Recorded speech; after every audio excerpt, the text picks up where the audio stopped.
as a pub landlady, I think the biggest stress that I've had is trying to negotiate a sensible rent level with my landlord and to get the support that I need in order for myself not to go bankrupt.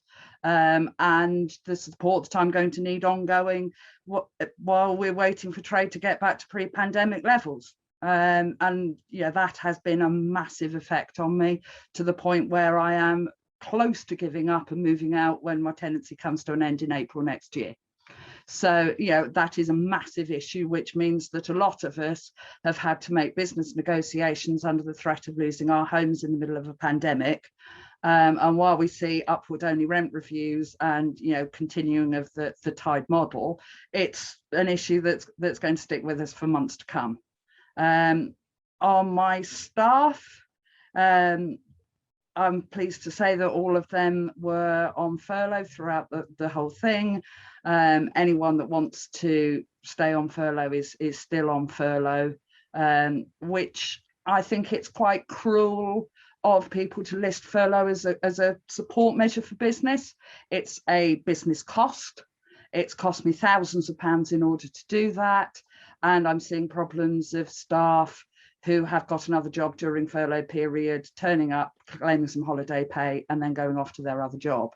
So, you know, whenever, you know, government's giving figures on business support, furlough figures should not be included in that. And I'm yet to see any understanding of how much it is actually cost businesses to run furlough.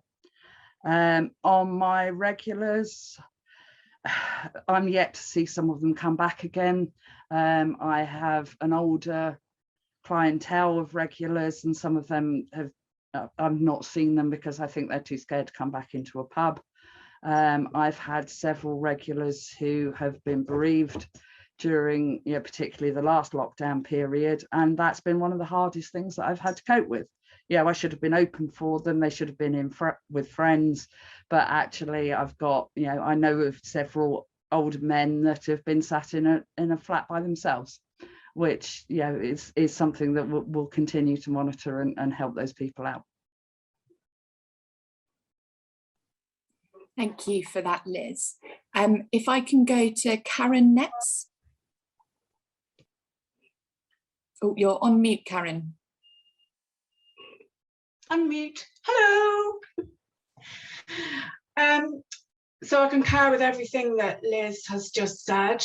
The additional impact that it's had on us with regard to staff is that a lot of our staff left because we couldn't keep them on furlough. It was just an unfortunate point that our previous owner of the pub contracted COVID.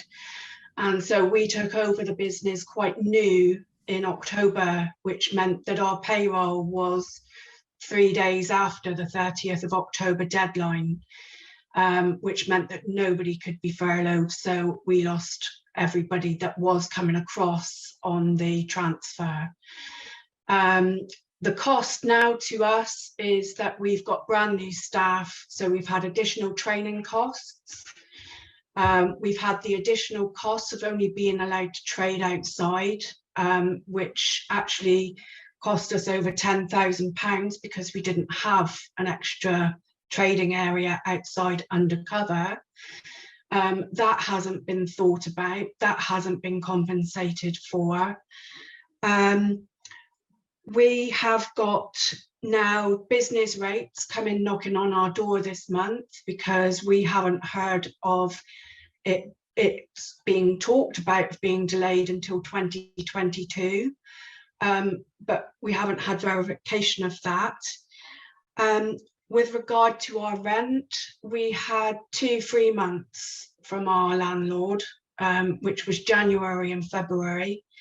But I've now had to pay out aside this month from my quarter day rent, an additional sum from the rent increase. So that hasn't been compensated for. With regard to our staff, they're all quite happy now, but they're all looking forward to next week, fingers crossed that, you know, we can start trading properly.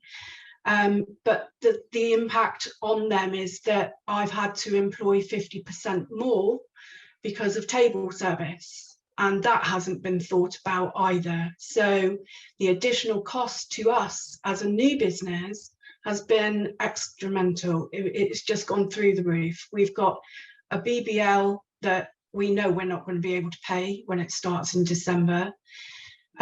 We've got business rates supposedly starting very soon. And we've had the additional cost of staff because the bigger players are able to afford the better paid wages, whereas as an independent trader, I can't. I have to rely on minimum wage and maybe £1 or £2 extra for a bit of supervisory management capability. And my wage bill at the moment is over £5,000 a week, and it's not sustainable. We are still losing between £1,000 and £2,000 a week, even though our trade has come back. With regard to our regulars, we're very lucky that we've got a very supportive village.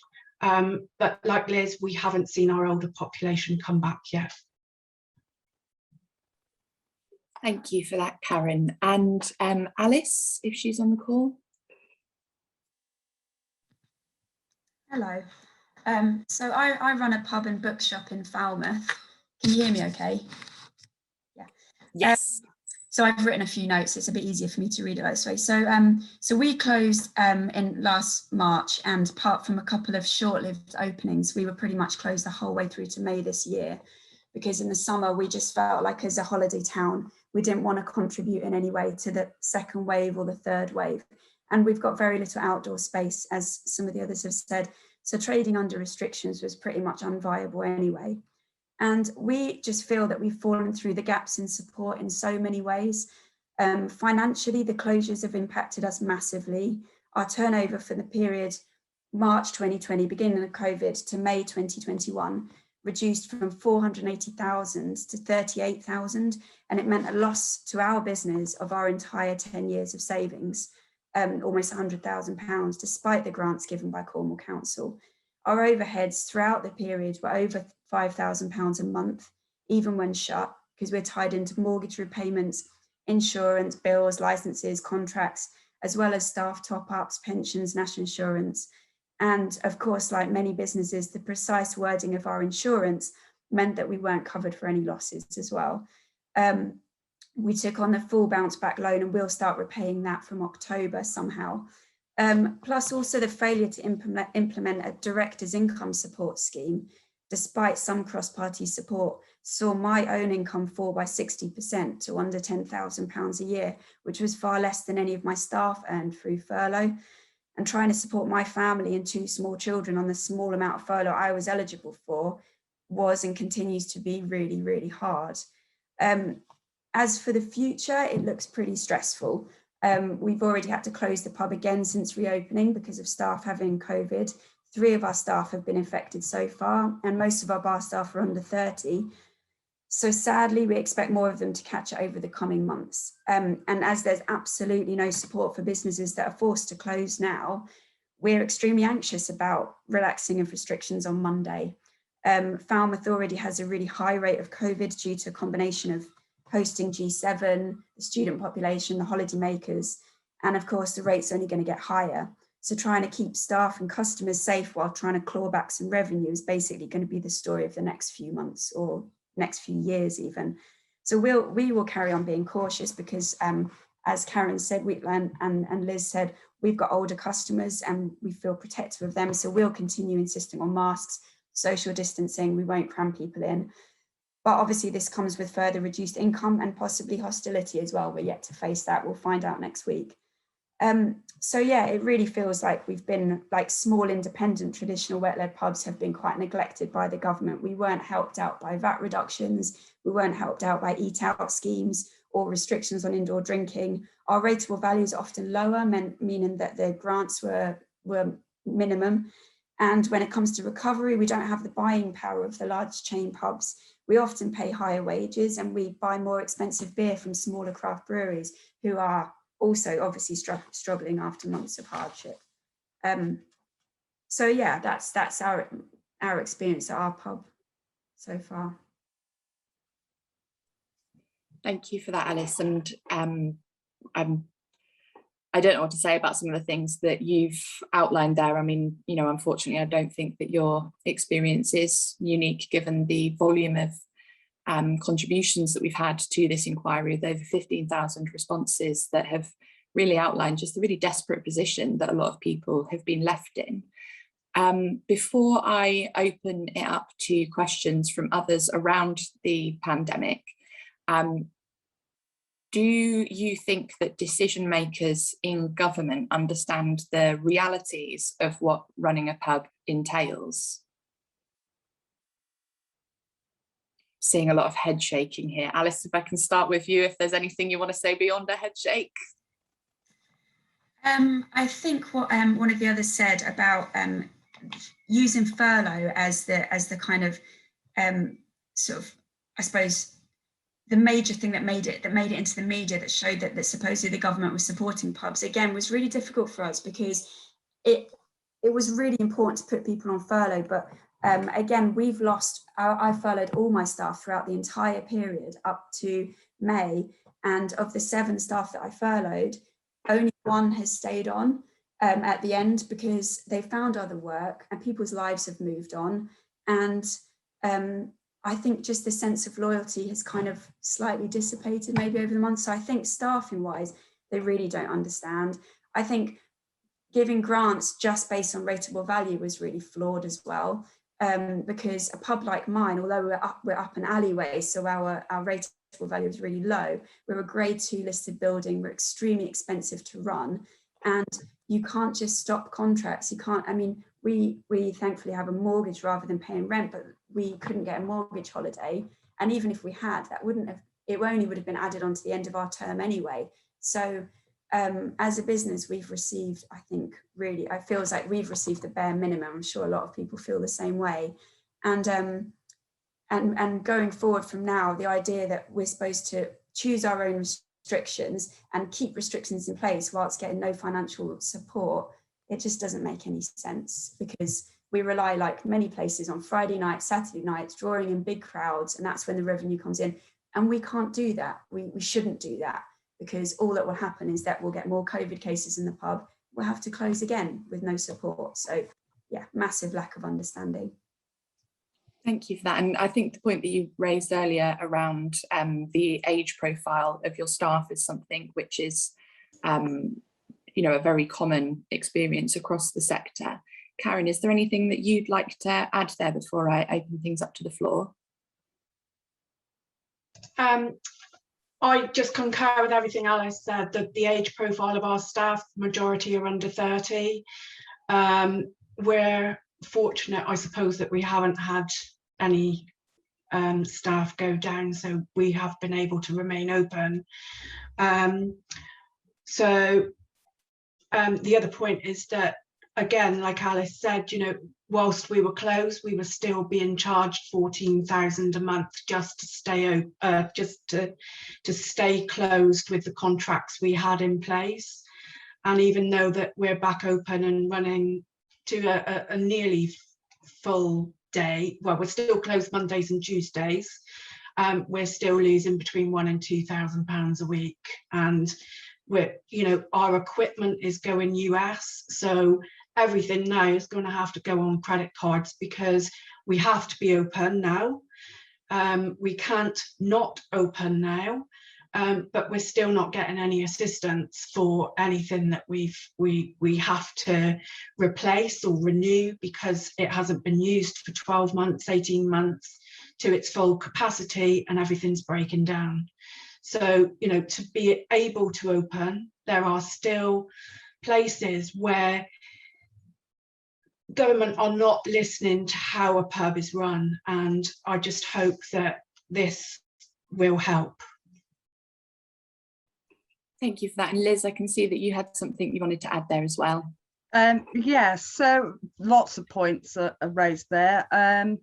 So first of all, does the government understand? No, Rishi Sunak has publicly said that he thinks that the average rent is between 14 and 20,000, which is, you know, massive, at least half of what the average rent is. So how he's come to a figure, you know, of grant money, nobody knows. So, you know, do they understand? Absolutely not. Another point that I've been asked to raise by several Tide tenants is our surprise that so much of the conversation has been around beer tax. You know, I don't pay beer duty. That is paid by the brewers. You know, if my landlord wanted to charge me a fair price for my beer, then they have it within their power to do so already. So, you know, leave conversations about beer duty to the APPG on beer and look at the Tide model so that, you know, I am paying a fair rent for my business and not being forced to pay, you know, extreme prices for beer for benefits that, you know, nobody can list. You know, unless you can give me a costed list of benefits that I get for being Tide, then, you know, it's not a benefit. And I mean, it is rent and it is the Tide model that we need to see action on now, and making sure that arbitration procedures are fair and that they deal with some systemic issues within the pub industry. So, for example, you know, we've been told we can't have a rent review on because the pubs code doesn't apply to us at that point, but it does apply if you're a market rent only tenant, because they're being told by their pubs code that under pubs code legislation they have to pay full rent. You know, it's obvious, you know, it's an issue that needs systemic action to look at, and not an arbitration procedure that pits individual people against well-resourced companies. Thank you very much for those really important points, Liz. And I'd just like to flag for anyone on the call who's not aware, the Department for Business, Energy and Industrial Strategy has 3 days ago opened a consultation on proposals to amend the pubs code. I would encourage everyone with an interest to participate in that, but similarly as a member of the Bay Select Committee, as well as you know, the chair of this APPG, that's something that I'll be working a lot on over the coming months. So I'm really grateful to everyone who's got points that they want to raise with me, or to have meetings separately to this one about the specifics of the pubs code and the changes that we need to see there.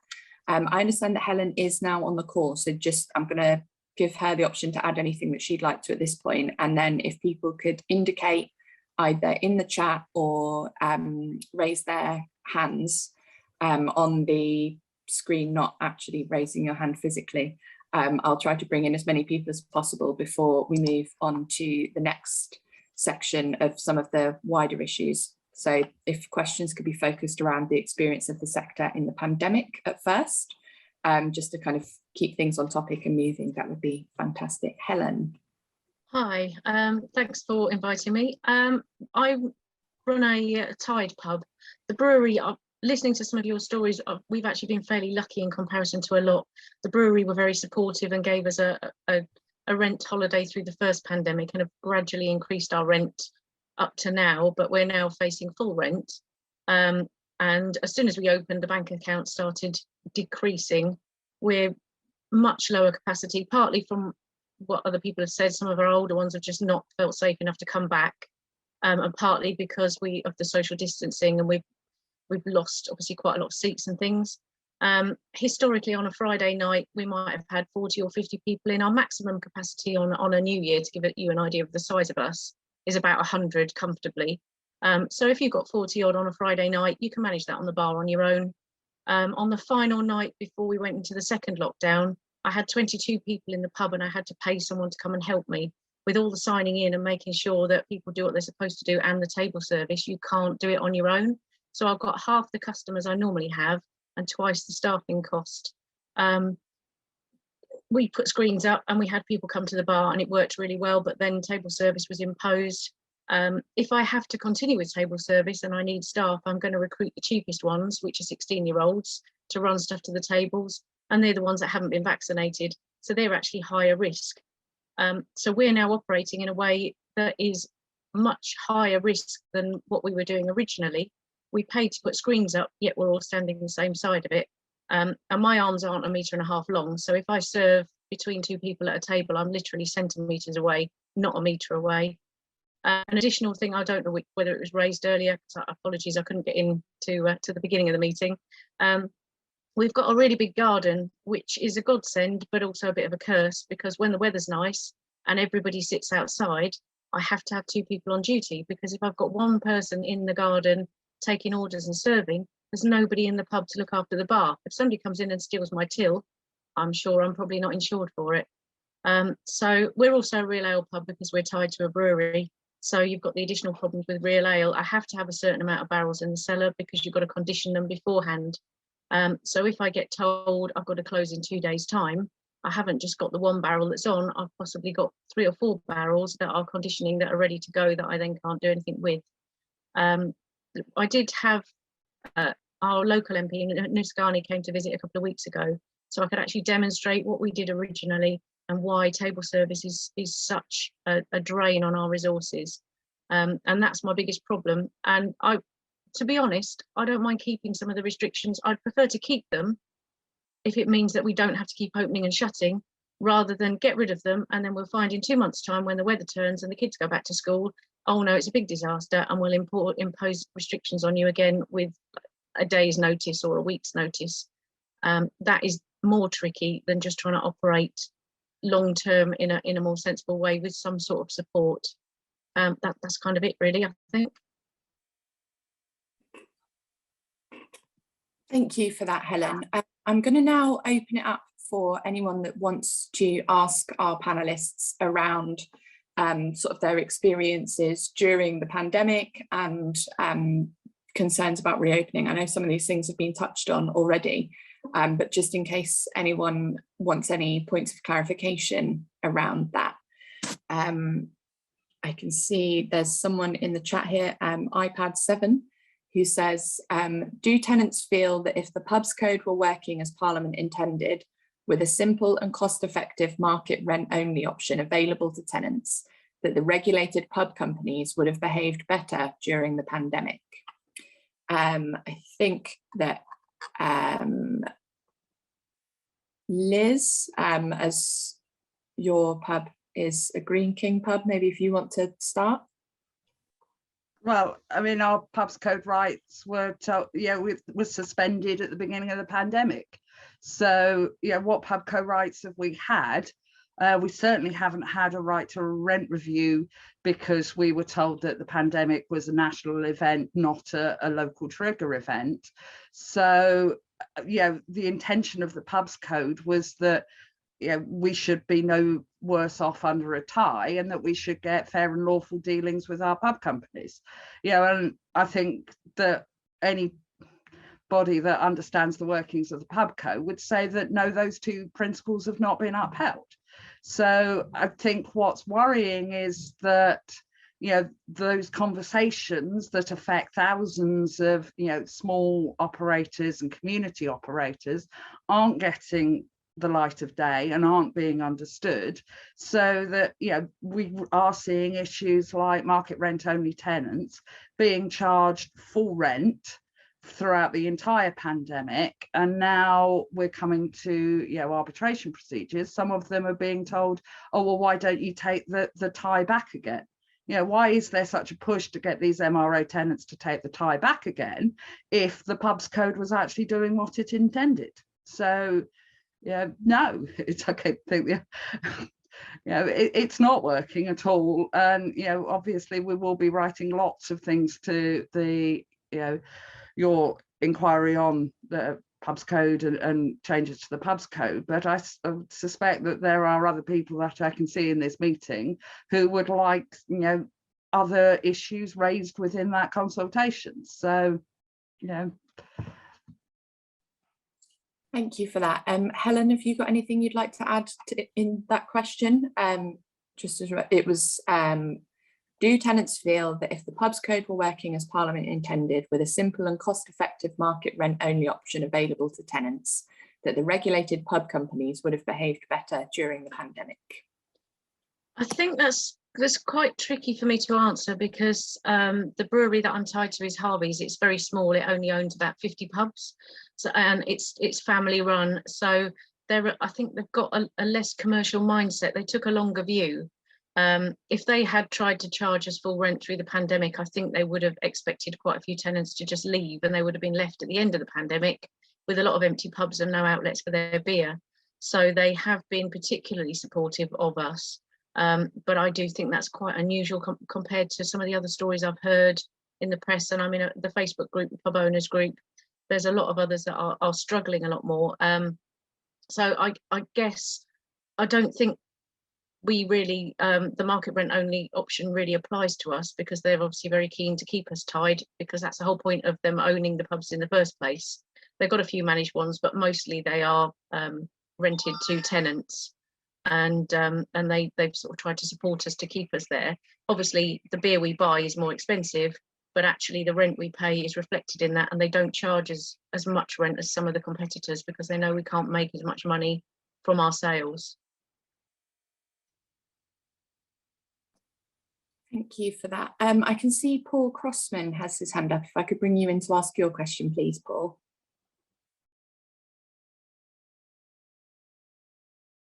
Sorry, just unmute myself.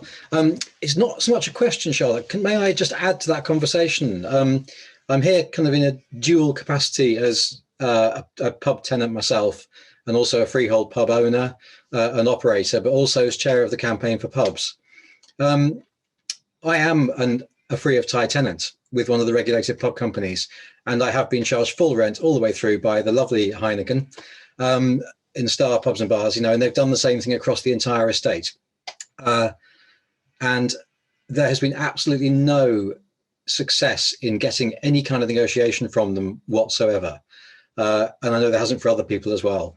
And to come back to the government understanding the trade, I think their lack of understanding is demonstrated in the fact that they opted for a voluntary code on rents and somehow expected these infamous companies to actually abide by that, when the whole reason they were regulated in the first place under the pubs code is because they ignored voluntary regulation for years and years and years, self-regulation. So there is no understanding. I'm afraid their understanding is based on the fact that they only consult with those pub owning companies when it comes to matters regarding pubs, and pub operators have been ignored for years and years. This is why we formed the campaign. It's why Dave has formed the forum.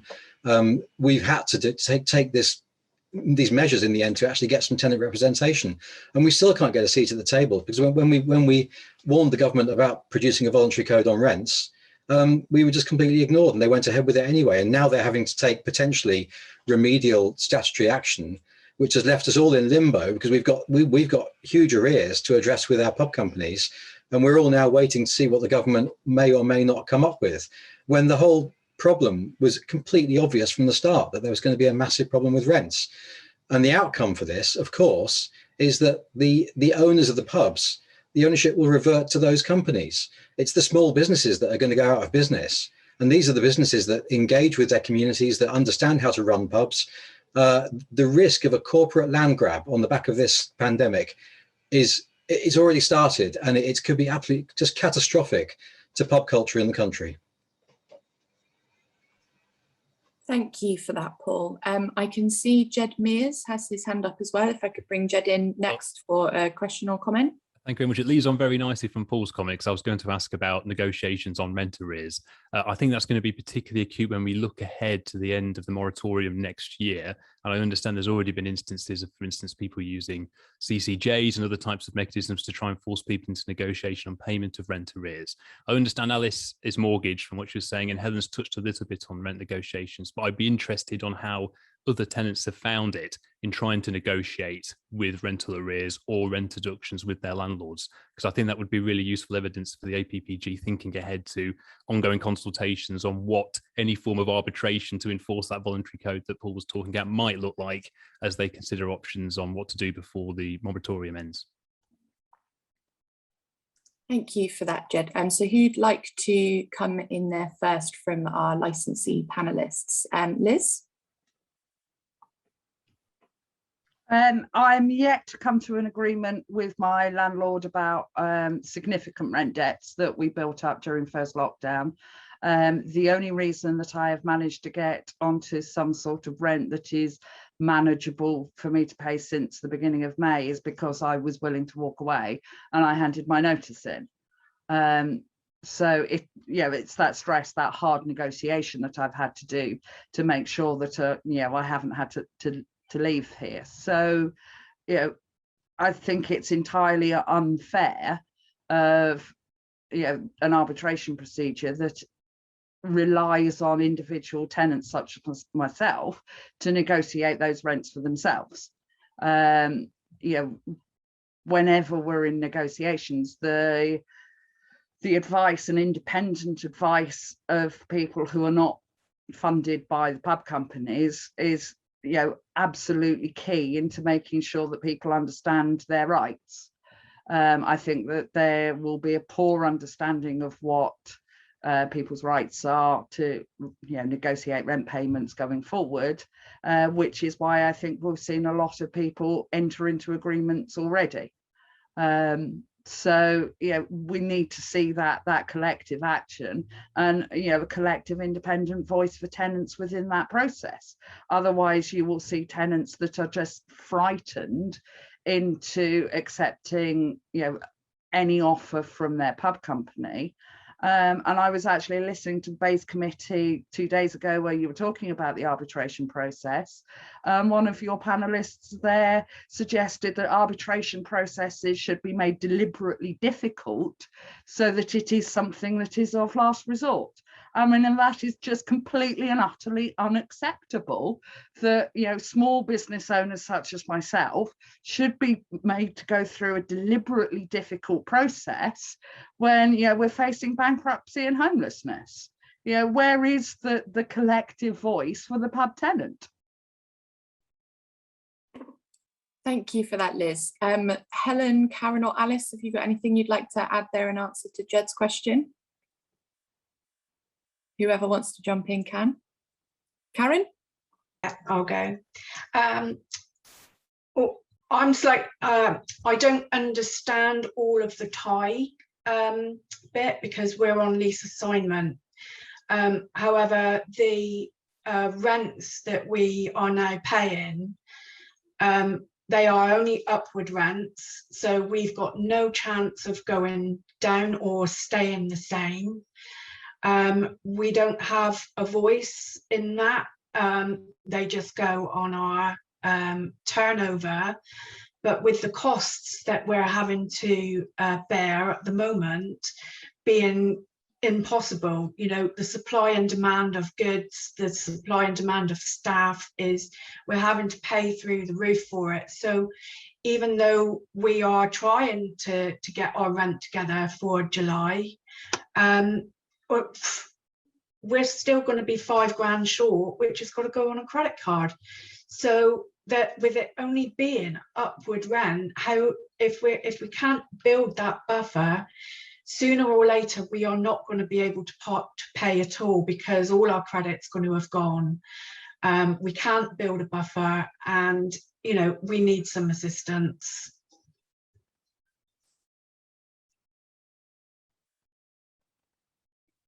Thank you for that. I can see Helen Lawrence with her hand up. If you'd like to come in to ask a question or make a comment. Yeah, just a bit of a different viewpoint again, because I'm tied to a small brewer, and they have been helpful and supported us. I know historically, some years ago, when trade suffered a bit, previous landlords did manage to renegotiate the rent and actually got it reduced because for whatever reason, the trading had gone down somewhat. So our landlords do seem to be able to listen and negotiate again with a sense of a long view to try to keep tenants in the pubs and keep the tenants running. But on the flip side of that, they've really taken the hit for us. They waived all of our rent. If you've got 50 pubs, I mean, we're a small pub, but if you, even just for argument's sake, you said that we all paid £1,000, which I know ours is a bit more than that, and most will be significantly more than that. That's still, £50,000 a month that they're missing on rent if they waived rent for everybody through the first lockdown. That obviously they threw a lot of beer away. During the most recent lockdown, we were told we weren't even allowed to sell beer as off sales, which is just bonkers. So we set up a grocery shop during the first lockdown because people were struggling to get normal supplies, and we had access to wholesalers who didn't have anywhere to distribute the stuff. So during the latest lockdown, somebody could come to me and buy all of their ingredients for their Sunday lunch, cleaning stuff for their cupboards, toilet rolls, whatever else. But if they wanted beer, they had to then drive from me to the garden centre to buy a bottle of beer. Well, that's just bonkers. It kind of seems that they don't understand the different models and the fact that most of us are responsible licensees. And sort of you can't have a one size fits all, because it just doesn't work. Whether it's to do with the sort of the MRO, or whether it's to do with government trying to sort of put things on us to do with the pandemic, it does need a lot more negotiation with individuals from lots of different models of pub. Pubs are just lumped together as pubs, and we're all very different. Thank you for that, Helen.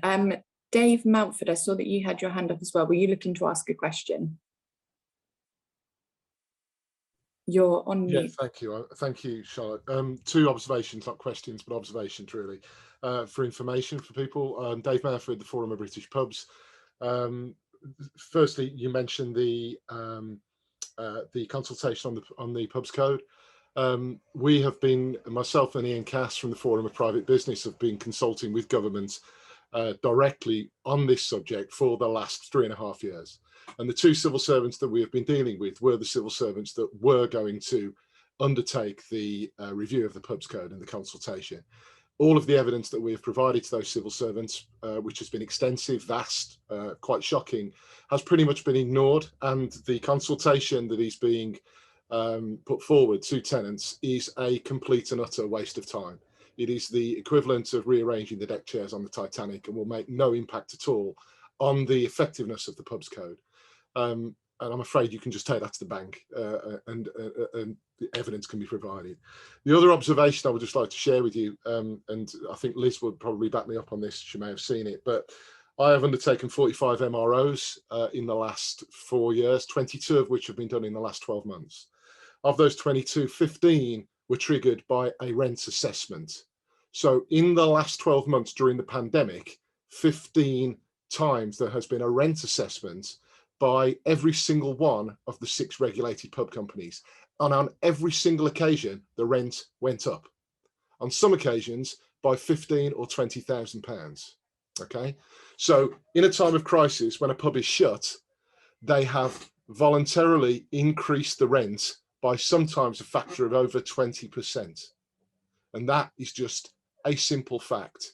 Now, I'm not sure whoever's talking to the government about what's going on is telling them facts like that. And that's why we have an issue that is an existential crisis to the industry. Okay. So thank you for letting me share that with you. I really appreciate it. And any comments are welcome. Thank you for that, Dave. I can see Nick Griffin has a hand up as well if you've got a question or comment.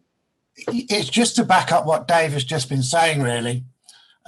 Government has been taking advice and consulting mainly with bodies that have landlord influence on them to try and get, the Licensees Association, who I represent, have tried to engage with government. We've just been palmed off. I know others have had the same. We've been told that they're already consulting with tenants' representative bodies, but all of those tenants' representative bodies have got landlord influence on them to a greater or lesser extent. And one of them is exclusively landlord. So I don't want to poo-poo what those bodies have done, but if they actually want a genuine tenant representative body's opinion, they need to consult with genuinely independent tenants representative bodies, because until they do, they're not going to get a proper picture. And that's kind of it. Thank you for that, Nick. I'm just checking if there's any more hands. No, I think we're good. So my next question to our panel of licensees is around changes that you will have to make to how you run your pubs in future as a result of your experiences of the pandemic. And I'm going to start with Liz with a kind of bit of a secondary question as well. As in your submission, you wrote about the need for women to feel more welcome in pubs. So what would you like to see change to achieve that? If we could start with you, please, Liz. Yeah, so I think that, yeah, we're focusing very much on short and medium term industries, effects of the industry. I think it's going to take us years to see pre-pandemic trading levels. So yeah, we have to make sure that those people that are running pubs actually can make some money out of doing it and aren't forced out. Which I think are issues that we've covered quite well already. However, I think that there are opportunities for us to build a genuinely hospitable trade of the future.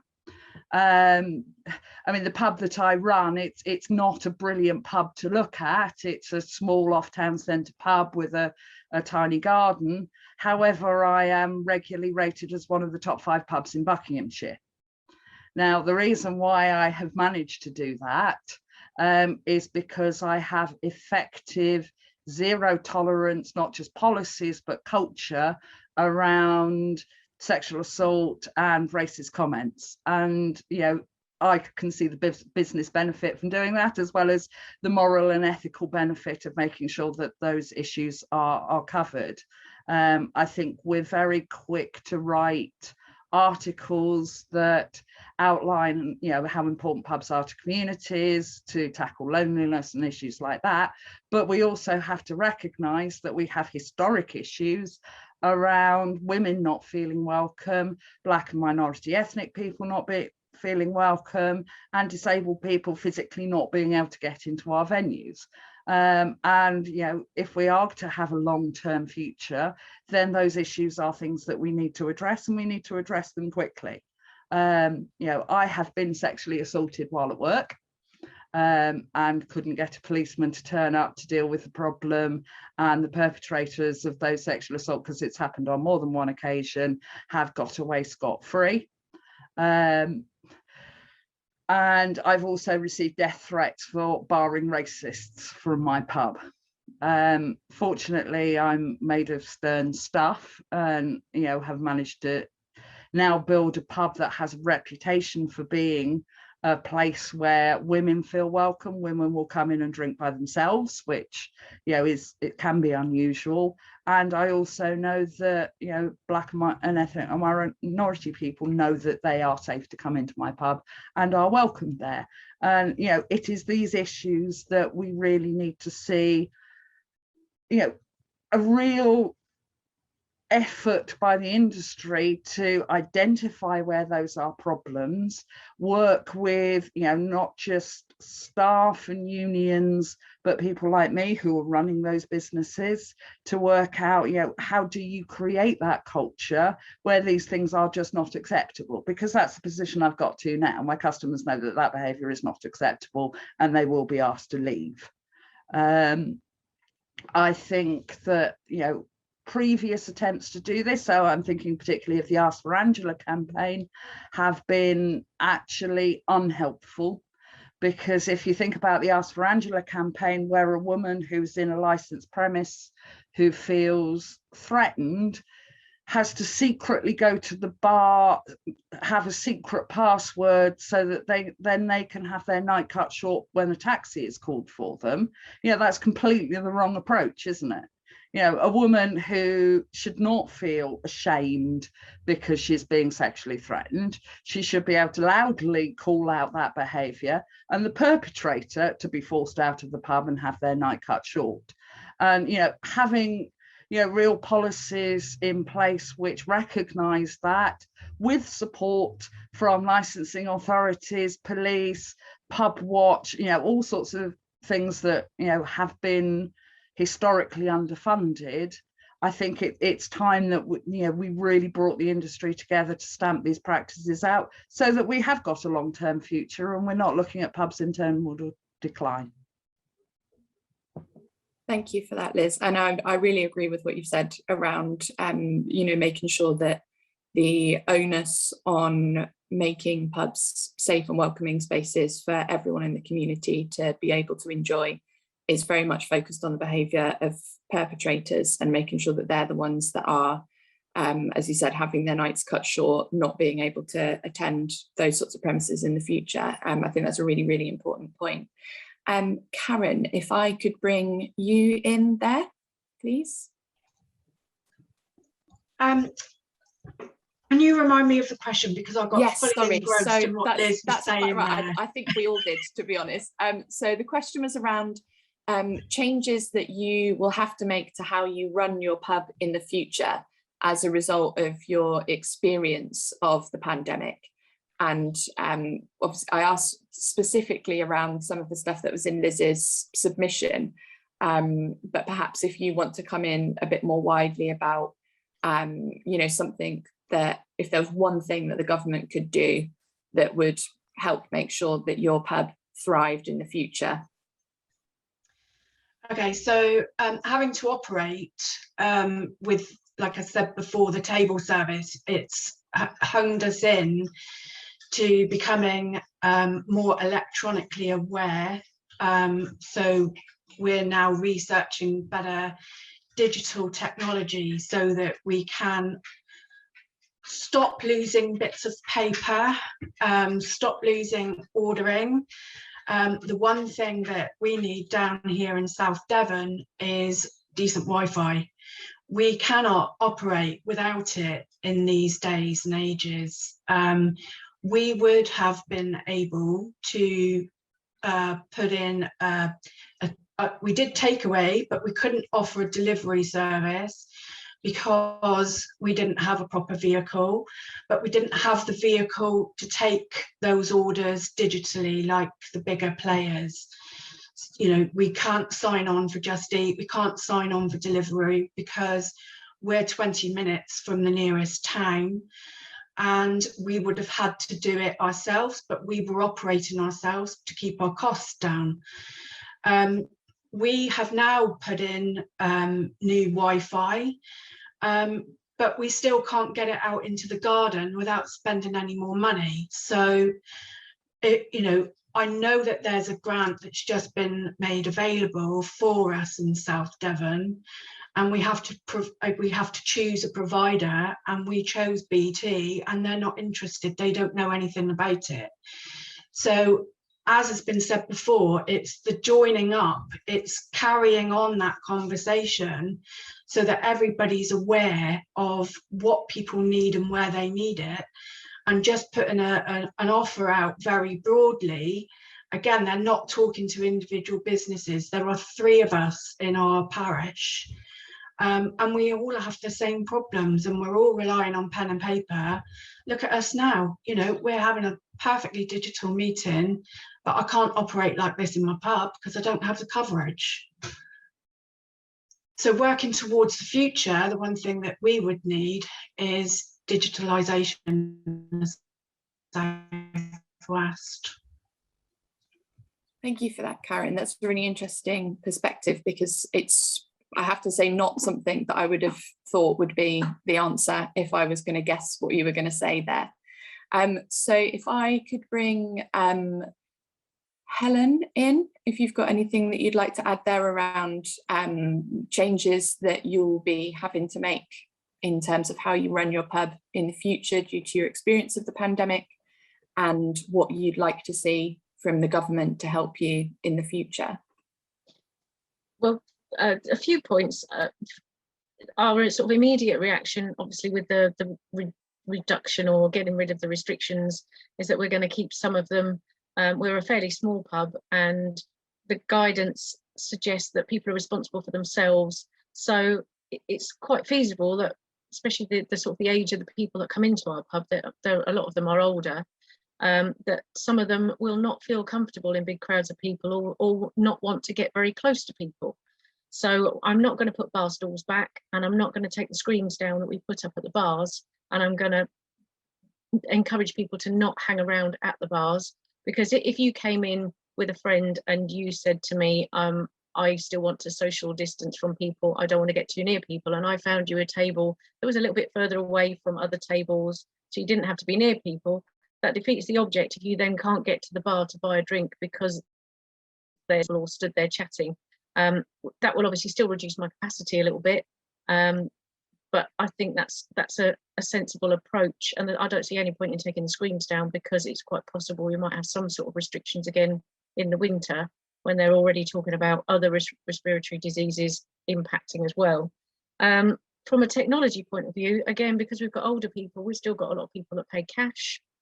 We've got a lot of people that either don't have a phone or don't have a smartphone.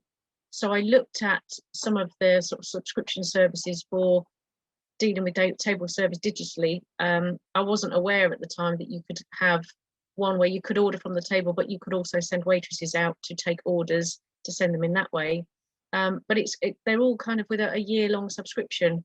And being as we don't know what's going to happen next, I didn't want to incur all of that extra cost. So we have been running with just sort of pens and paper. I think if you did it just with the app where you can order from the table, you end up with a two-tier system where 2/3 of the pub can quite happily do that, and 1/3 of them sit thirsty waiting for somebody to then remember that they haven't got a smartphone and they haven't ordered. Something that might be useful if you're looking for online ordering was I used, I think it was Starstock set up the pub shop, my pub shop online, which was free for publicans to use through the original pandemic. And that was the first time I sort of got to have an online shop, if you like. They had to close that down when the VAT rate was introduced because they were running it free of charge, and they didn't have the time or the whatever to adjust everything. But they recommended another one. They had a look because they're obviously a lot more savvy than I am with technology. And I use Gloria Food now, which is free. It's more designed for sort of like a pizza delivery place. But I've got still all of the groceries that we're selling and some of the pub stuff and some of our homemade stuff, because we don't serve food on the premises. It's just not viable. But we do make some homemade like pies and things that people can buy and take away. And it's all on Gloria Food, which is a link on my own pub website, and they go to that, and that works really well.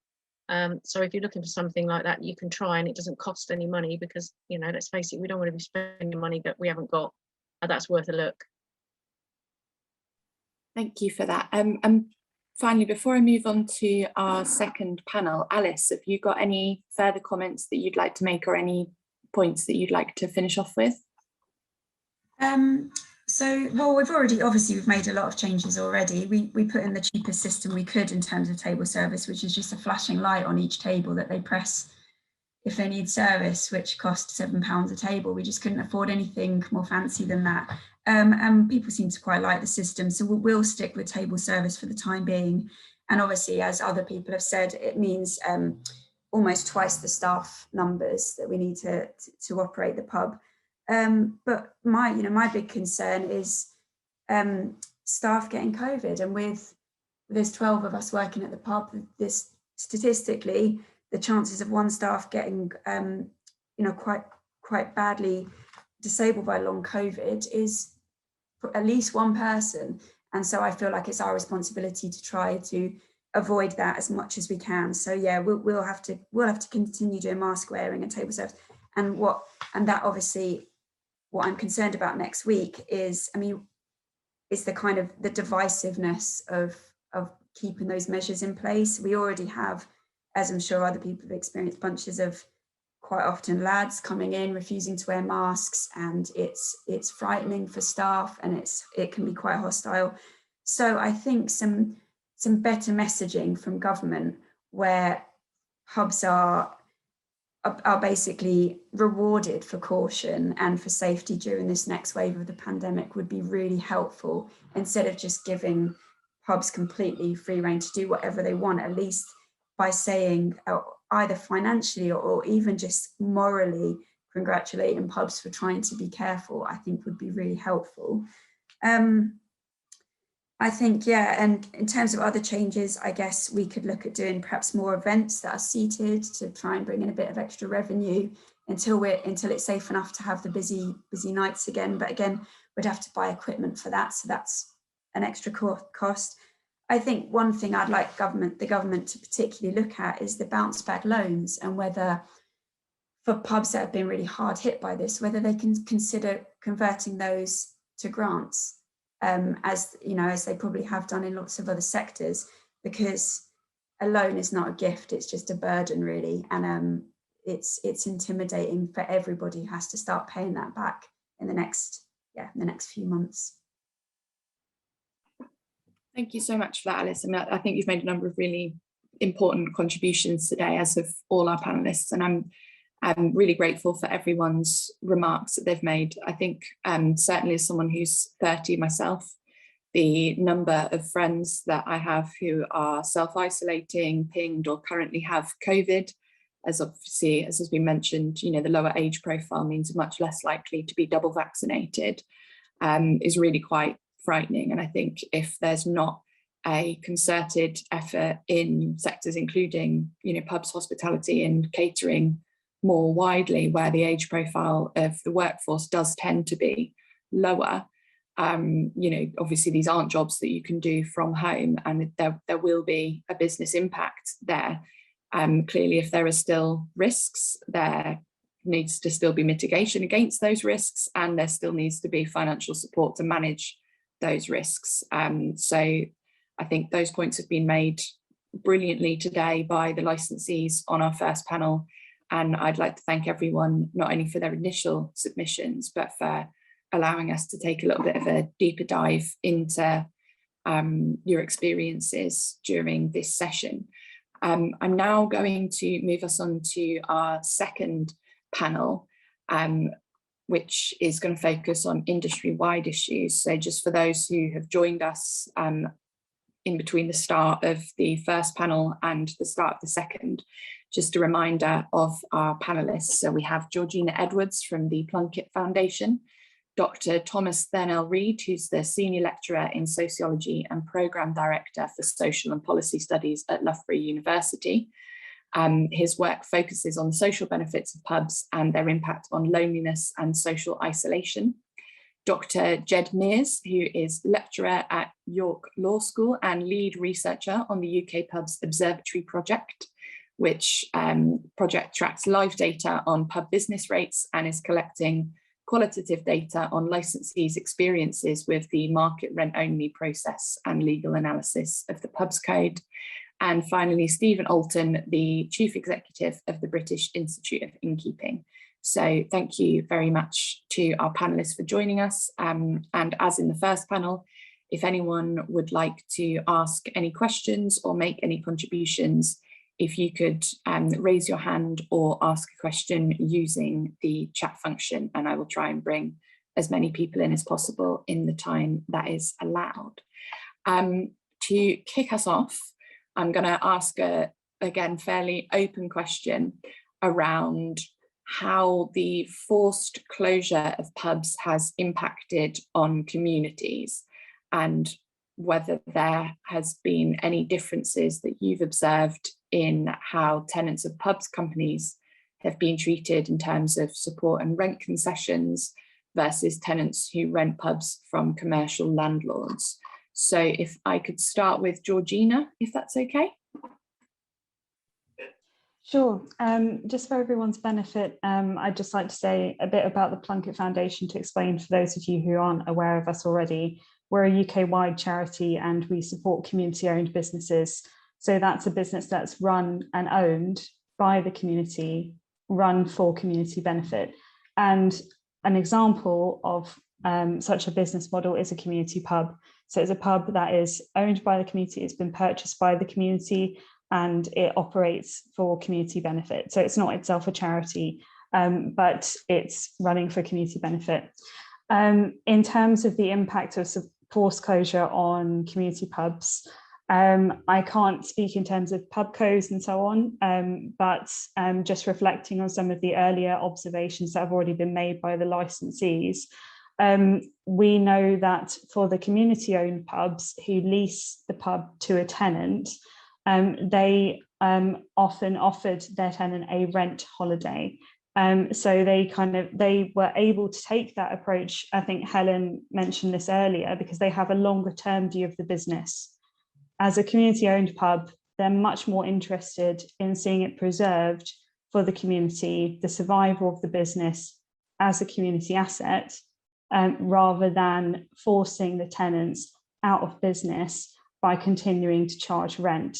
So we saw many community pubs citing that as a reason for the resilience of their pub during the pandemic, because they were able to take that flexibility on the rent arrangements. In terms of the impact of closures, I'd just like to echo everything that's already been said in terms of the impact on trade, in terms of the support available, and also in terms of the ongoing restrictions, their impact on trade, and also staff. Many community pubs at the moment are seeing an impact on staff in terms of staff not necessarily returning from furlough, and also the increased requirement to have more staff to operate a table service and so on. So actually community pubs are facing many of the issues that the wider pub sector is facing at the moment that have already been mentioned. Thank you for that, Georgina. If I can bring in Dr. Thomas. Hi, thanks everyone. And I mean, again, I'm just putting my support behind what the licensees have said so far. My background as a social scientist, a social researcher, means that my interest in alcohol and pubs is focused on the sort of the social role which pubs can play and the social rituals and meanings of drinking and of pub going. I conducted a fairly lengthy piece of research which took place just before the pandemic struck, looking at the role of pubs in combating loneliness and social isolation. And the report which culminated from that came out this spring in January. What that seemed to elicit in terms of response within the sector and from pub goers as well, and within the media, was the slightly problematic here, the vast amounts of goodwill for pubs. My screen has frozen. I hope that you can still hear me. There we go. The goodwill for the pub sector, whether that's carried through into the behaviour of certain actors in the pub trade, and the willingness of individual people to be going out and putting their money on the bar in pubs is another matter. But the image of the pub is a strong one. I think something that strikes me throughout the pandemic is how rapidly pictures of people sitting in pubs became a visual shorthand for risk in public space, entirely unfairly. And from links I have to the sector, from people I know working in the trade, they're an excellent example of following often repeatedly changing regulations and directives to the letter and doing everything they can to make their venues safe. So it must be hugely frustrating to see across the spectrum of print media and visual media, people sitting in pubs being used as a sort of lightning rod to say, look, this is people gathering together in public space in a risky way. I didn't see supermarkets, coffee shops being depicted in the same manner. And I think there's a wider sort of fairly historical context to that, the way in which there's a degree of ambivalence about pubs, and they tend to get used by the media to represent certain prejudices and stereotypes, I think. I think what becomes clear is the uncertainties and the continual changing. One of the licensees, sorry, I can't recall who mentioned it, but if you're investing in your connections with local small breweries, I've also done research with microbreweries in the past. Serving cask beer, that has a long life. It has a lead in, and it's a living product. And the fairly clear discussion being had in the first half of this inquiry was around the question of, does government understand the pub trade? Well, sending out a message to close pubs tomorrow it simply doesn't work for pubs or for breweries. Likewise, not giving a clear, reliable lead time as a matter of weeks, not a matter of days or hours, of when rules will change and reopenings can happen, again, doesn't work, because pubs and breweries have lengthy supply chains, and that's indeed one of their assets, I think, particularly those publicans who have spent often many years establishing their connections with local breweries and local suppliers. I'm sure we'll come on to it later, but I think the project, the most recent research I've done has highlighted the skill set and the value of people working in the pub trade. And we've already heard today how staff are not coming back, or they are coming back under quite different terms, and rightly cautious in many ways of the hostility they could face in a sort of new era of pub going where mask wearing is or isn't enforced. My own research going around the country doing focus groups pre-COVID showed that the staff who work pubs are the asset and what make them such unique community resources, such valuable spaces. I've got lengthy list of illustrations of this, but examples of publicans, pub staff going out of their way to ensure older regulars are looked out for, welcomed, cared for. It's vital. So I think this protracted period of closure, the sector is going to lose skilled staff, and that sort of age range. I mean, for many young people working in the hospitality trade is where they gain absolutely crucial skills in public facing roles. So the value of pubs in that sense is paramount, I think. I'll stop there because I'm guessing I'll get a chance to speak again in a minute when there's further questions. Thank you. You will, and thank you ever so much for that, Dr. Thomas. I again completely agree with what you've said around the staff being the biggest assets in any pub. You know, it's a place for people, and you know, my sister runs a pub in Liverpool, and she's been saying about some of the grief that they've already been having when mask wearing has been mandatory. And I think in the same way that we've seen in the retail sector and some of the research that's come out through the Union of Shop Distributive and Allied Workers, the Institute of Customer Services and others, about the real spike in sort of threats and abuse made towards retail staff, where the sort of trigger point has been them sort of enforcing some of these rules or guidelines around mask wearing. You know, clearly we can see that that is going to be something that's going to become an increasing issue in other venues, because the government has made it something that, you know, it's for the pubs to decide on their own policies around it and enforce. So I think you're absolutely right to sort of flag the risk there that I think a lot of people in the sector will be feeling as they try to keep themselves and their staff safe and keep their businesses open. You know, as has been said, if the business has to shut because of a COVID outbreak, you know, the support hasn't been provided yet in order to allow them to do that. If I could bring in next Dr. Jed Meers, if that's okay, please. Great, thank you. So I might just start with a brief outline of the work we're doing, if that's okay, before I turn to answering the question a bit. So the project we're doing at the University of York at the moment, we've sort of billed as the UK Pubs Observatory. In the spirit of full disclosure, Dr. Liz Hind is also a paid research associate on that project, who's been working with us over the last 4 or 5 months or so. Almost feels longer than that now, Liz. There's 2 strands of data collection we're doing as part of that project. The first is a live English and Welsh pub map, where effectively we've identified English and Welsh establishments and plugged that in to the Valuation Office agency listings. So we've got a pub map that updates on a Wednesday morning every Wednesday, tied into the business rate listings. The idea from that is to look at establishments moving out of the business rate listings into council tax listings, for instance, pubs going for redevelopment to domestic, pubs being demolished, and to track that far more accurately and in relation to individual establishments than we've been able to do previously. If that's of interest to any stakeholders in this call, do please feel free to email me, because I'm very, very happy to share that data and have a conversation about it. The second we've been doing is interrogating the operation of the Pubs Code regulations. And what we've really been doing there is an analysis of arbitration awards and appeals to those awards into the High Court, interviews with tenants who've tried to use their MRO rights or have tried to use their rights under the Pubs Code, and an analysis of arbitration data as well. So that's what we've been doing as part of the project. Without wanting to be too pragmatic in my response to the question, I'm thinking about the report that this APPG will be putting together.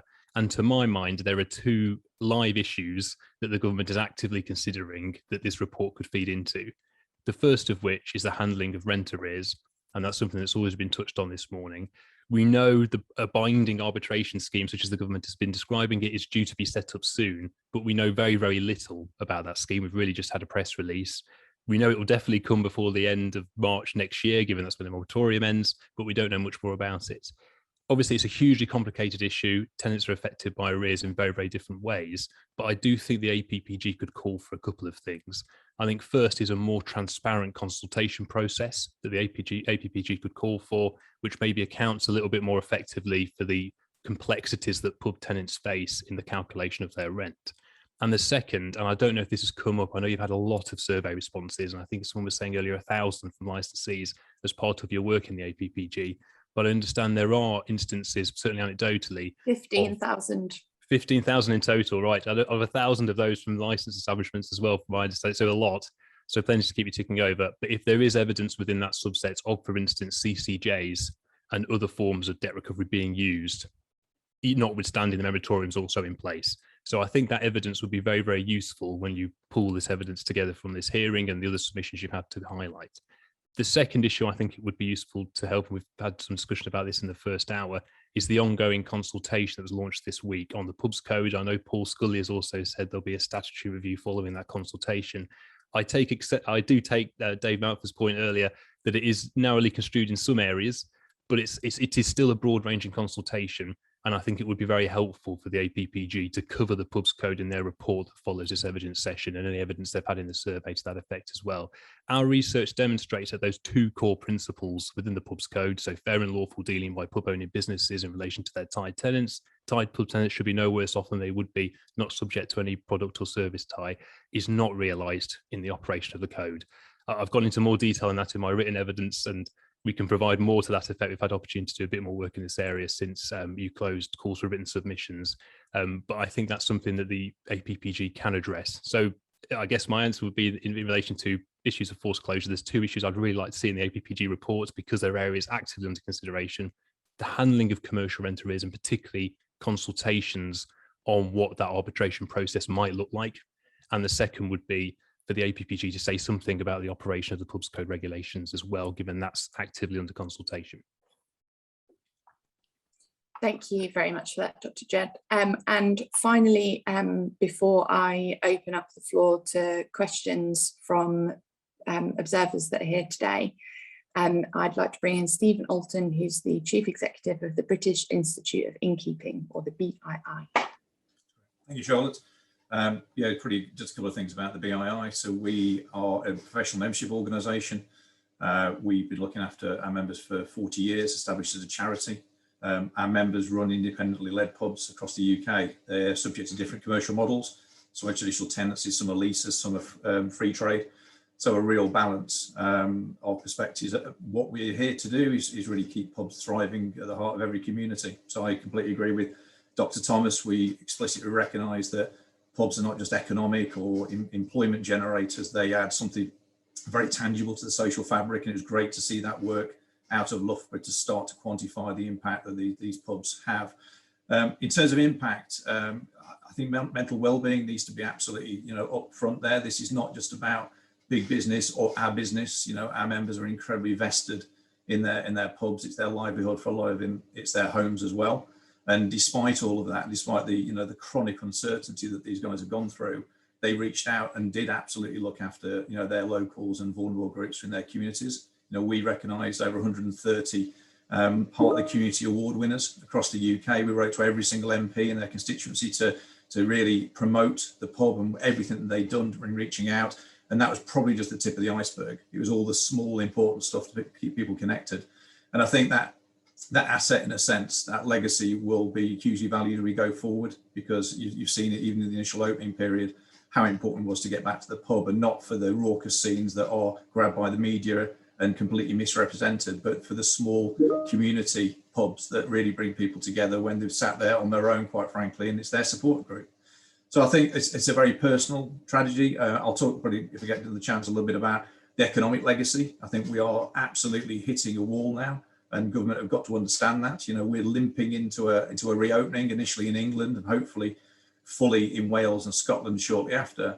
but the chronic staff shortages, the pinging you've heard about is very real. It's shutting pubs, it's shutting whole day parts and days down, just at a time where these guys are going to grasp at one element of summer. They've lost the vast majority of it, and they've been trading at loss through that period. So at this same time, business rates have come back online for England, which is hugely disproportionate versus the devolved nations, and needs, really to be addressed rapidly. And our members want that confidence that the longer term business rate review is going to be done rapidly, because the levelling up with the digital economy needs to be done. We're getting unduly penalised for bricks and mortar. We talked about differential rate of duty in pubs, supporting beer, that's a unique asset of pubs, and making sure that benefit flows through all stakeholders as well. So there's a lot of very clear support that we've clearly asked for via our members. We speak with our members' voice. We constantly checking in. We've just literally got our results back from another extensive survey across all of our members, and the challenge is very clear. And without support, we're going to lose some incredibly viable businesses. Other effects, during this period, we have been demonised. We've been seen absolutely as a causal element to the pandemic, and the science has never, ever supported that view. And we have driven some people away, some great talent who, through the uncertainty and the betrayal of our industry, have gone elsewhere. So when furlough ended for a lot of our members and they called them back in, they weren't there. They'd resigned and gone to other sectors that they thought gave them better long-term prospects. So we've got a real issue about changing the narrative now and making sure that the younger population, particularly who are coming in early stage, understand the amazing opportunities in the pub trade to come in at entry level and be an entrepreneur running your own pub in a short few years and on very good remuneration, which we don't shout about. So that's based on professional development and skills as well. Entry level is entirely different to non-skilled. And again, the Brexit issue and the list we can get in versus the one we can't, again, has portrayed pubs as being full of low skill, and it isn't. And you've heard from some fantastic licensees at the cutting edge who will tell you how difficult it is and complex running businesses at this time. So I think it's a long shadow. It's not just the pubs, it's the supply chain. There's a lot of very small suppliers, including some amazing local brewers, some of which have already gone to the wall because they're completely dependent on the on-trade. So again, there's a lot of the casualties of this, and it's 17 months of impact. This is not a short forced closure. All of that period, we've been down trading and losing money, and the narrative has been that we're not safe places to come. So we've lost a lot of those customers that have known us for decades and really relied upon us. And I fear, as we reopen, there's that inherent nervousness. And in fact, our members reflected back to us in our survey that 42% of them only thought they'd make a profit with the restrictions fully lifted. And that's a perfect storm of consumer confidence. It's the additional staffing cost, that wage inflation. They've had to go and pay more to get people in and retain people. All the costs have increased, inflationary on drink, on food, on utilities. Some utilities organisations won't even provide the licensed trade, and getting access to capital and investment, huge issue. So 65% of our members who went for additional funding were turned down, as seen as not viable. So these are pubs that we need to invest in and absolutely keep them at the heart of the community. And at that time, they're being turned away from. So I've shared that all directly into government, and will continue to push that because we have got some fundamental issues at play. But equally, with the right support, the guys can bounce back. We are unique in what we do. We are not just a shop or just a place to socialise. We're far more than that. And I look forward to maybe Dr. Thomas can widen his scope to ensure that government are in no doubt about the social impact. For every pound that's spent in this world is generating such a return in the social fabric, bringing us all back together again. So I think there's an opportunity in there, but it's going to take government intervention. And right now, the line of "we've had enough and it's over to you" isn't good enough, and we need some rapid action. Thank you very much for that, Stephen. And I couldn't agree more on your points around the demonisation of the sector. It's been very clear that pubs haven't been the vectors of spread in the way that other institutions have been. That's not to say that obviously there haven't been any cases linked to pubs, but clearly, as you said, the way that they've become the kind of shorthand for, pandemic and risk is very concerning. And, similarly, as you've said, the social value point is really important as well, certainly within my own community during lockdown, the incredible work that's been done by pubs running things like sports events for children, holiday hunger programs and things like this at a time when, they've been on their knees, because they are that real centre of the community. So I'm very grateful that you've raised those points today. I'm going to open up the floor for questions from observers or comments that they'd like to make. If you could indicate if you'd like to speak by raising your hand or putting something in the chat, I'll bring as many people in as possible. And I've got a couple of other questions if people are feeling a bit sort of camera shy. So do I have anyone with their hand up? Georgina Edwards, please. Thanks. I actually just wanted to kind of echo the points that Stephen and Thomas were making, and particularly in terms of the social impact of pubs. During the first UK lockdown, around 2/3 of community pubs actually continued to operate in some form, even though they had to close their doors to trade. And that was doing things like prescription deliveries, delivering food parcels for people who are self-isolating, running virtual pub quizzes, all those kinds of things. And that's the real social value of pubs, not just community pubs, but pubs more generally. And I also, on the back of that, I just wanted to emphasize the impact on developing community pub groups. So in light of the increasing number of pub closures, which has been a trend for years, there was over 2,000 pub closures last year alone.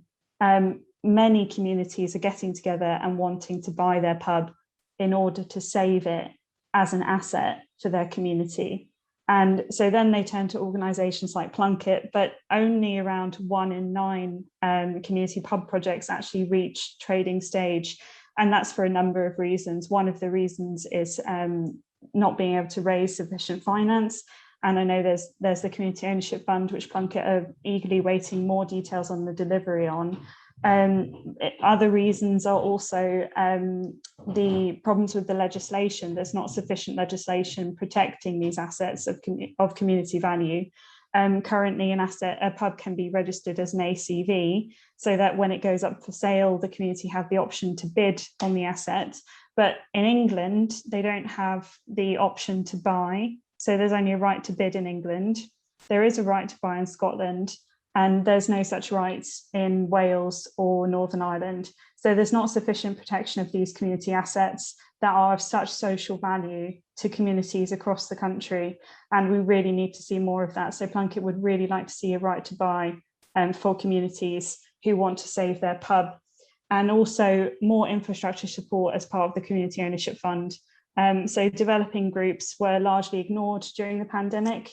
Currently, if a registered asset of community value, which could be something like a pub, is put up for sale, there is a 6-month moratorium period for communities react, and then put together a business case and raise the relevant finances required to purchase the pub, do things like a community consultation to demonstrate support for the project and so on.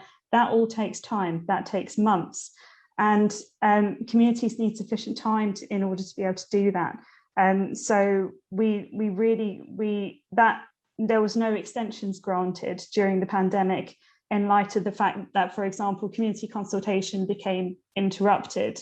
Many community groups actually just had to pivot their activities from putting together a business plan to sorting out a mutual aid group for their communities to kind of pivot their activities to support their community. So I don't think the government has really understood the impact on developing community pubs, and we would really like to see more support from them in terms of improvements to the Community Ownership Fund and how it's delivered, and introducing a right to buy on community assets. Thank you for that. Dave Mountford, I can see you've got your hand up. Charlotte, thank you. It was a quick question for Stephen Alton. Stephen, you're just down the road from me, actually, in Ashbourne, I believe. You must pop into our pub sometime. We're not very far from Ashbourne. You're, I believe, part of the One Voice group, which is UK Hospitality, the British Beer and Pub Association, and the Society of Independent Brewers. Now, I'm interested to know if you are having the same sort of resistance from government that tenant representative bodies that have been getting, or if you have managed to, you know, make some sort of representation to government, because I would have thought that 4 pretty big, heavy-hitting organisations like that should be listened to by our government as to the plight of the industry. How have you been getting on with government?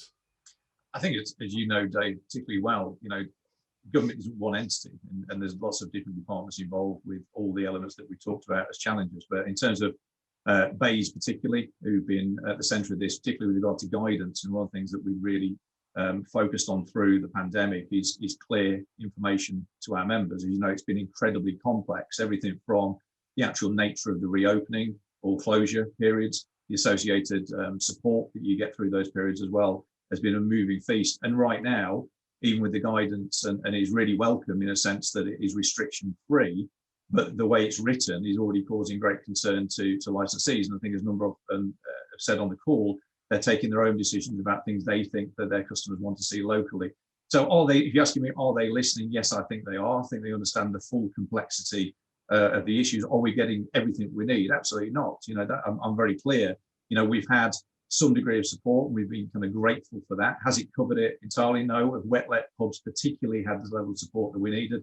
Absolutely not, which is why we keep pushing. We push for VAT to cover obviously alcohol as well, which was resisted. At the moment, we are confident that they're listening very seriously to differential rate of a duty cut on beer in pubs, which again, as long as all parties are passing on that, then there should be benefit to all parties.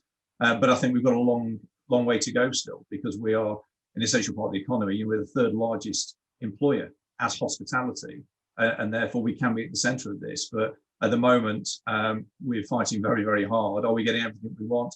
Absolutely not, and we have to keep pushing. We've not finished. This recovery is going to take years. You know, the debt that's been accumulated here by you know, normal single pubs. I mean, we've got what, 55% have accrued over 20k, and half of those have got between 40 and 80k. These are not small numbers. It's going to take them anywhere between 2 and the majority over 5 years to pay back.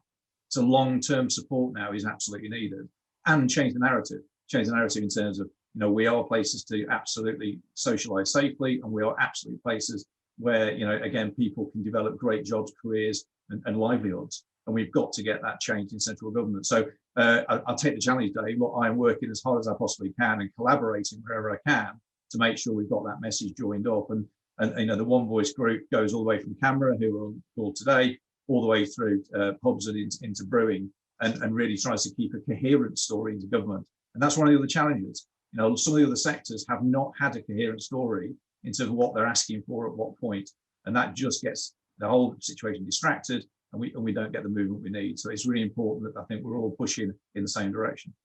And I agree completely. I mean, we'd offer up any support to the One Voice group as a tenant representative organisation to join up with you on that battle. But thank you very much. Okay, thank you.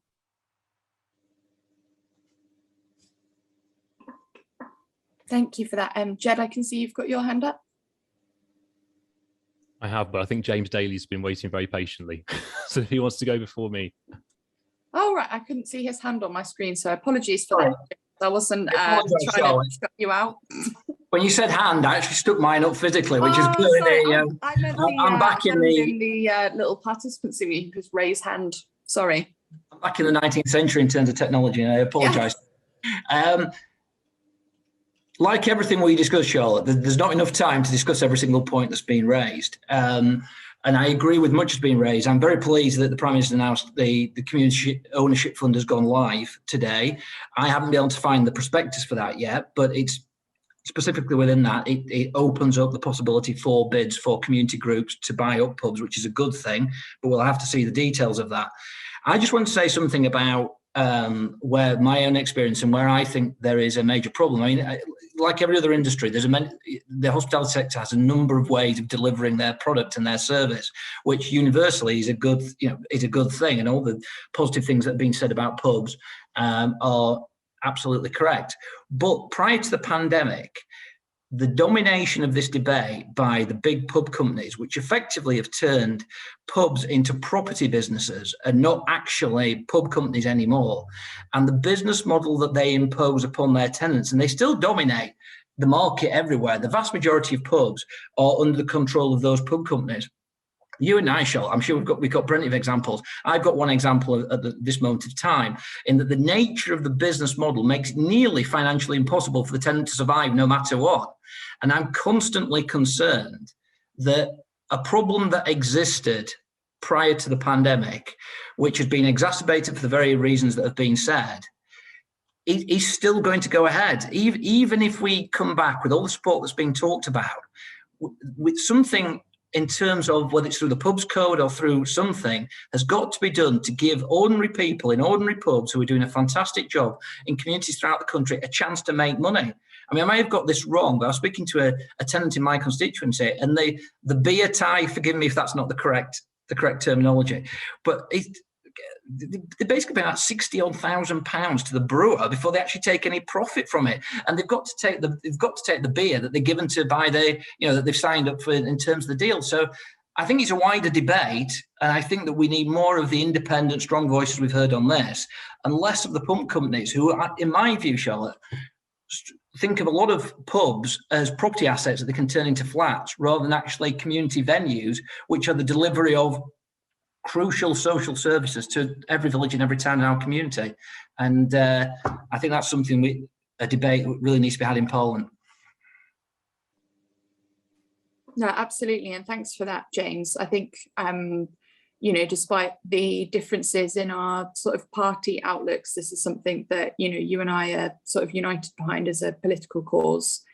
So I'm really looking forward to working with you and other members of the All-Party Parliamentary Group over the coming months to make sure that we've got some really robust recommendations in place and that we're using all the parliamentary levers that we can to get the changes that, as has been discussed today, clearly we really need to see, as these are problems which existed prior to the COVID pandemic, but having been exacerbated by COVID, has left the sector in a really kind of existential position that none of us want to see it in.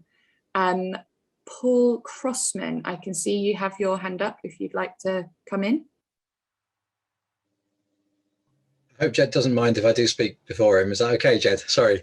I'd just like to say that was absolute music to my ears, James, and I'm sure some of the other people here, especially coming from a Tory MP, to hear you talk about the pub companies in that way is just wonderful.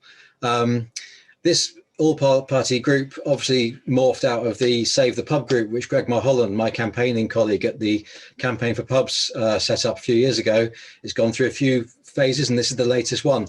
It was the Save the Pub group. It was almost the alternative to the beer group, which is obviously funded by the industry and very uncritical of the beer tie in many ways. And I totally agree with you. I think the problems that are afflicting the industry, so many of them stem back to the ownership model of these companies, especially since the beer orders when they became property companies. I think many people here would absolutely agree with that. I apologise to anyone who this might not directly influence. I mean, Alice has a free house bar down where she is, but I expect what that means is that Alice's business was thriving before the pandemic, and the main problem that she's had is the pandemic hitting it. That's not the case for Tide Pubs. They've been struggling for years and years and years. They simply haven't got the margins to weather through this, which is why the pub companies came up with increasingly generous support for their Tide tenants, because they were preserving a very profitable route to market for their own products that they sell to those Tide tenants at vastly inflated prices. And that model is going to kick right back in now. They're looking at full rent and full prices, and they're going to recoup that money that they've lost through the pandemic. And meanwhile, they've tried to drive people like me who've gone free of tie out of business to get my pub back into the Tide model. So what you've described there, James, please go and tell your colleagues. I saw your question the other day, and I saw Jacob Rees-Mogg's answer. Unfortunately, the question was really good. Your constituent speaks for so many people.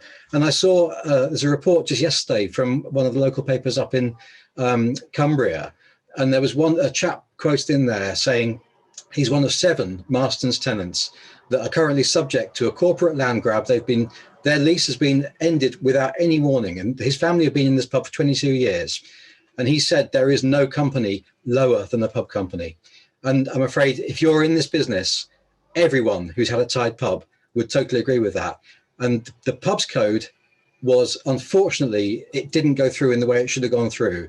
And I'm afraid the Tory government whipped against the idea of the MRO, which was their only defeat actually in the coalition against the whip, was that vote, because so many Tory MPs saw what you could see, and yet unfortunately the leadership chose to whip against it. Things need to change in the party. You've got to go against some of your donors, who include lots of pub company CEOs in the top 100. The list that was published in 2015, there were four pub company CEOs in there. It's time for that relationship to end. It's time for the Conservative Party to look at this and say this is an anti-competitive. You're meant to be a free market party.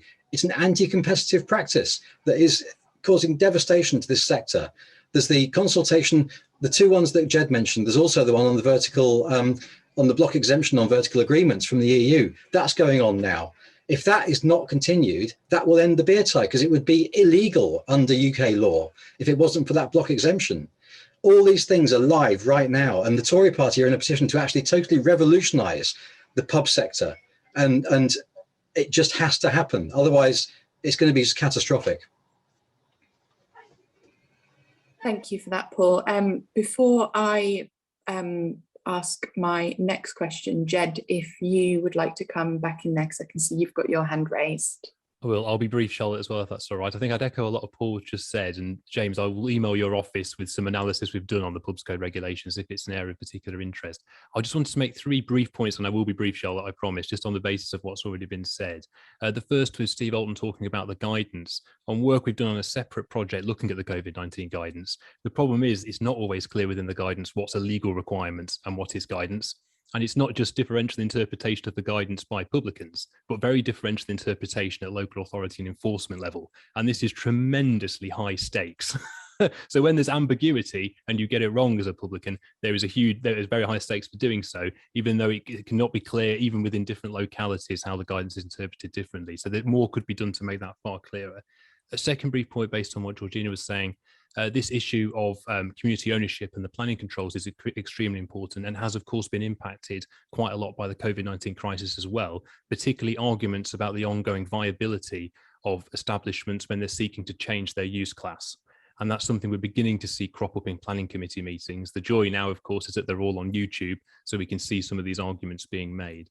And the third brief point, just because I think it's important for this to be raised in the context of this meeting as well, there's been discussion already about rent reviews, and I think in particular Cameron was touching on this as well. There is a private members bill going through at the moment, Sarah Olney's bill, which people might be familiar with, the commercial rent prohibition of upward only reviews bill, and that might be something the APPG wants to consider touching on in the report following this session as well. Thank you very much for that, Jed. If I can go back to the panel, because I can see that there's no one else with their hands up at the moment, and I'm happy to bring them back in a moment if anyone does feel struck by a sudden flash of question inspiration following this. Is there anything that you think the government needs to better understand about pubs, the way they're run, and their role in communities?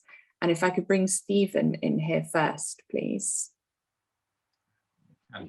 Yes, thank you. As I said earlier, I think there's a couple of key things. One is definitely the narrative around employment. We've got a huge challenge. You know, the Brexit impact has left a huge hole in employment, and that's both in pubs and associated supply chain.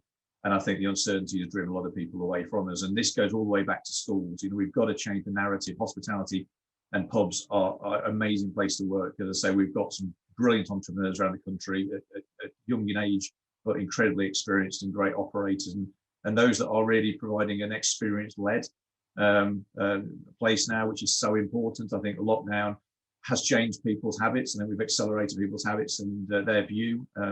I know when we first opened in some kind of scale, premium sold out pretty rapidly because people were seeking something different, but equally want that experience. So there's something about the narrative, Charlotte, that's got to change all the way back to schools. And I think we've been inherently nervous because we are an alcohol-based sector, and therefore we've almost not been spoken about, and that has to change. And I'm hopeful that there's some things in place that start to move that along. In terms of community, the community asset, I go back to Dr. Thomas's comments earlier, there's got to be more formal recognition of the value we add. You know, there's got to be incentives. These publicans, these licensees, are providing a public service. And I think that's got to be recognised economically in some way to incentivise the continuation of that. There is no better place within society that is fully accessible by anybody and everybody's welcome. You've heard some brilliant licensees who didn't have to do what they did. I mean, Helen, you talked about it very humbly, and you know, hugely appreciative, to set up a grocery shop because she knew people were really struggling because they were nervous. They didn't want to go out to supermarkets. They, you know, they wanted that surety, or the prescription delivery, or the online pub quiz, and everything in between. So I think we've got to get serious and stop dismissing this community value, isn't it lovely, and then move on when it's absolutely wrapped up into, we need sustainable businesses to do this. So without that, you don't have the jobs, and without that, you don't have the social footprint. So yeah, there's a lot to go at, Charlotte, but those will be my two. We need great talent coming in. We're a service organisation. We always remember, you know, if it's Helen across the bar or whoever, that's what we talk about. It's the connection we made, how we were made to feel, and hopefully we had a great pint and a great experience as well. But it is the people that make it, and we need to get those great people back. And people start in this industry, even if they don't stay with us, the life skills that they learn and their ability to manage hugely complex businesses while smiling and still focusing on looking after customers is the exemplar. And quite frankly, that's where people should start their careers. And I'm hoping a lot of them are going to decide to stay with it, because what a great place to work. Thank you for that, Stephen. And I completely agree about, you know, the skills that you gain in the sector. I started out my career in a pub similarly, and as much as it doesn't seem like an obvious career trajectory to becoming an MP, I certainly think that particularly for things like casework surgeries, that my time spent behind the bar was, you know, something that really set me in good stead for that, for the amount of conversations that you have with people and that kind of thing from all different walks of life. So, yeah, I think you're exactly right there. Dr. Jed, if I could bring you in on that question. Sorry, can you remind me of that question, Charlotte? Yes, sorry. The question was, is there anything you think the government needs to better understand about pubs, the way they're run and their role in communities? Yeah, I think just two issues that I'd flag, which have already been touched on across the course of the evidence session. I think the first is understanding the earnings that publicans actually make is one issue. I think Liz touched earlier about maybe the lack of understanding even about the levels of rent charged. I think people would be surprised. There was the IPPR report a little while ago looking at average earnings in the region of about £15,000 for a lot of tied publicans. I think it's important for people to understand that this is not a well-paid sector, even if you're in very busy pubs. I think the second issue that would be worth understanding is quite the differential in bargaining power between the actors in the sector. To my mind, there's two issues here. The first is the knowledge that people have as they enter the sector and possible misrepresentations of what they're getting in for at the point at which they enter the sector, which is particularly acute. And the second is, if we think ahead to things like the design of arbitration systems for handling commercial rent arrears, you are not dealing with two equal sized parties. You're dealing with very unequal parties with great information asymmetry, great lack of resources on one part, and sometimes, particularly if you've got publicans even with only one or two establishments, as is very common, a lack of understanding about how the process works. That leads to things like having to buy expensive legal fees and higher representation, even for arbitration processes. So I suppose those would be the two things where I think greater understanding would be helpful. Thank you for that. And I think as a trade unionist, you know, that power differential point couldn't be more important, because of course, in a different context, you know, that's pretty much what I spent my career trying to sort of level out. And, you know, there's not the same sorts of organisations in this sector, particularly for licensees and publicans, as opposed to people that, you know, are doing the entry level type roles. Liz, I saw that you had your hand up there. Did you want to comment on just that a bit of a comment when you're talking about trade unions, because of course the ruling on delivery riders that they cannot form a trade union affects us all, as well as, you know, self-employed pub managers or, you know, pub tenants. You know, it is something that, you know, we need to be aware of and understand how workers like myself can get trade union representation, because at the moment we can't. Certainly, and I think the work that's being done, particularly around things like tenants unions, sort of Acorn and other similar organisations, is something that you know, might have quite an interesting crossover into sort of that kind of union representation for people who are not kind of employees or workers in perhaps the classic sense. So, you know, that's something that I'm really, really interested in personally. But rather than use my sort of chair's prerogative to get onto that point, if I can bring in Georgina, if that's okay. Sure, thank you very much. So I'll just make a couple of points on the wider pub sector, but then also specifically on community pubs in terms of what the government needs to better understand. Again, I think I'm just echoing other people's points here, but the first is the continuing impact on trade, even as restrictions lifted, and the fact that the government hasn't decided to extend, I'm talking about UK government here, hasn't decided to extend financial support for the rest of the financial year into 2022. That really needs to happen. So we would like to see a commitment from the government to extend business rate and VAT relief for the full financial year, obviously with the acknowledgement that doesn't help wet-led pubs and something needs to be done for them as well. And perhaps extending VAT discounts to alcohol as well to benefit wet-led pubs as well. Secondly, as has already been stated, there needs to be an acknowledgement of publicans' efforts to keep their customers safe.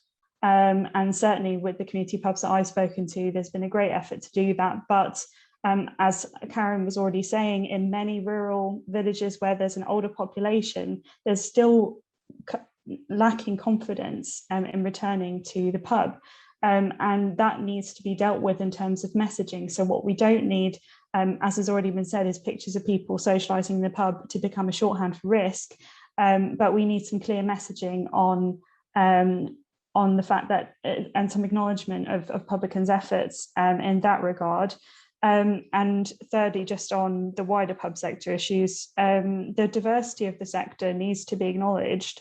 And Plunkett has supported the already issued call for a Minister for Hospitality that works across government departments. So that would be BAYS, that would be MHCLG, and arguably DEFRA as well, to take in the rural perspective too.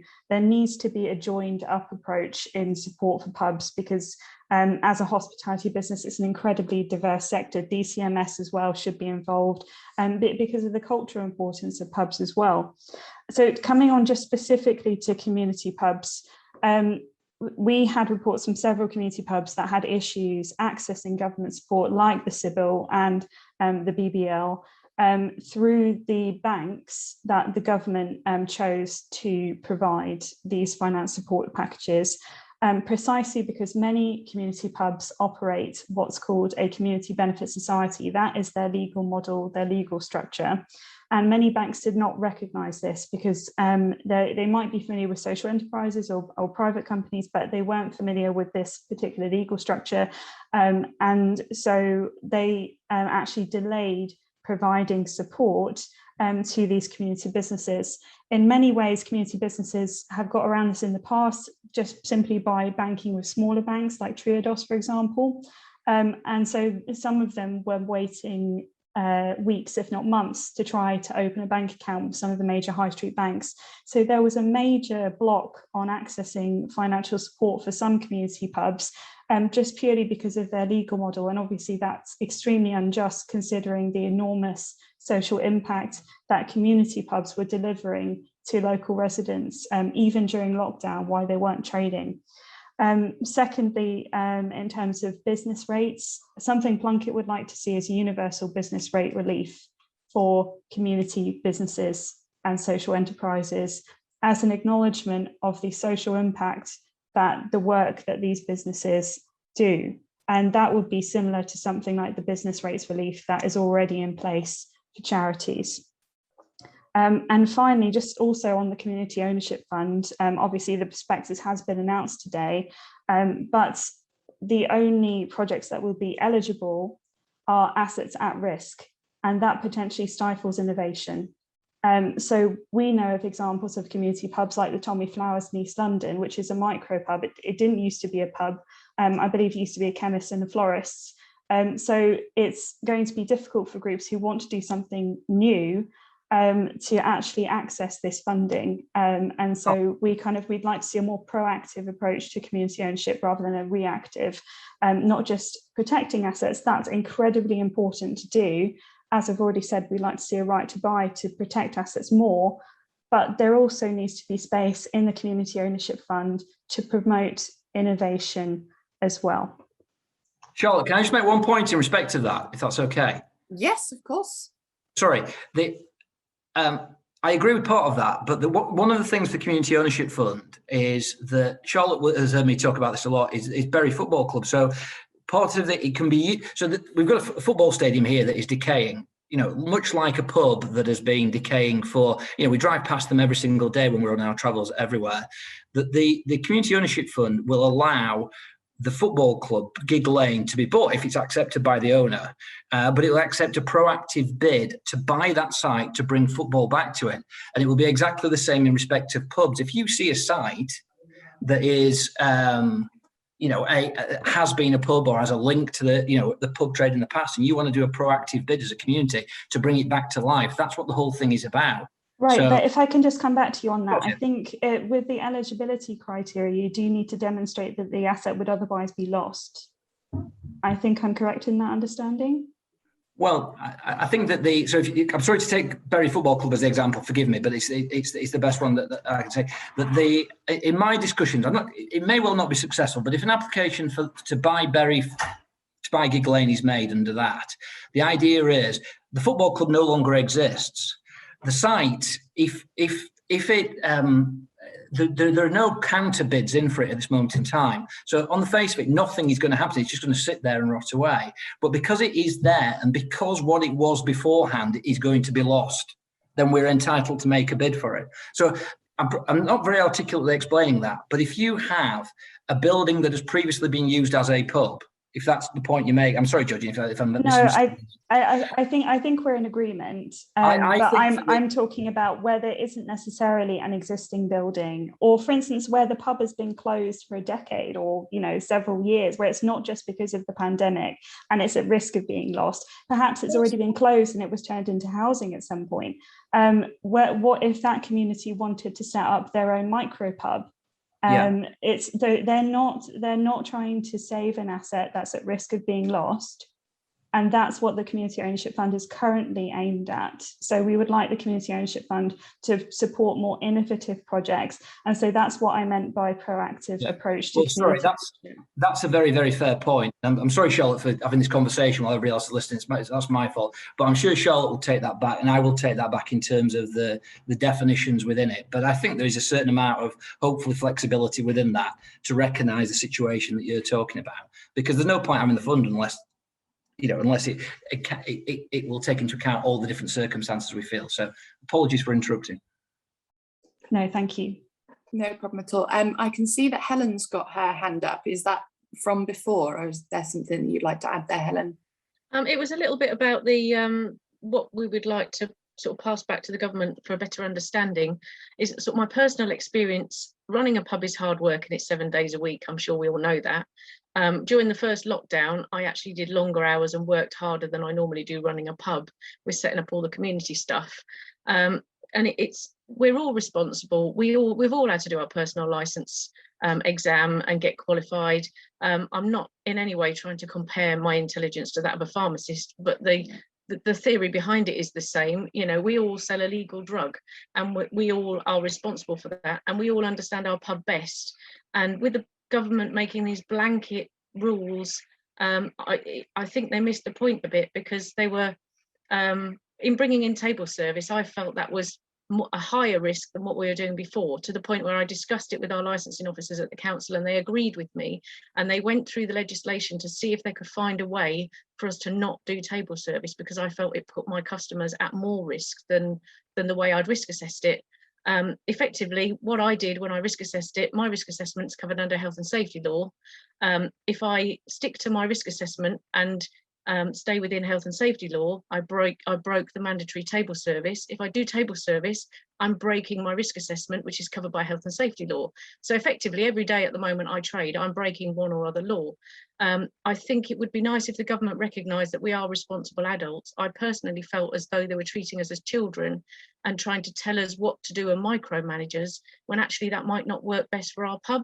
You know, it might have been better in hindsight to say, submit a written risk assessment to your local licensing authority, and they will look at it and decide whether or not it's suitable.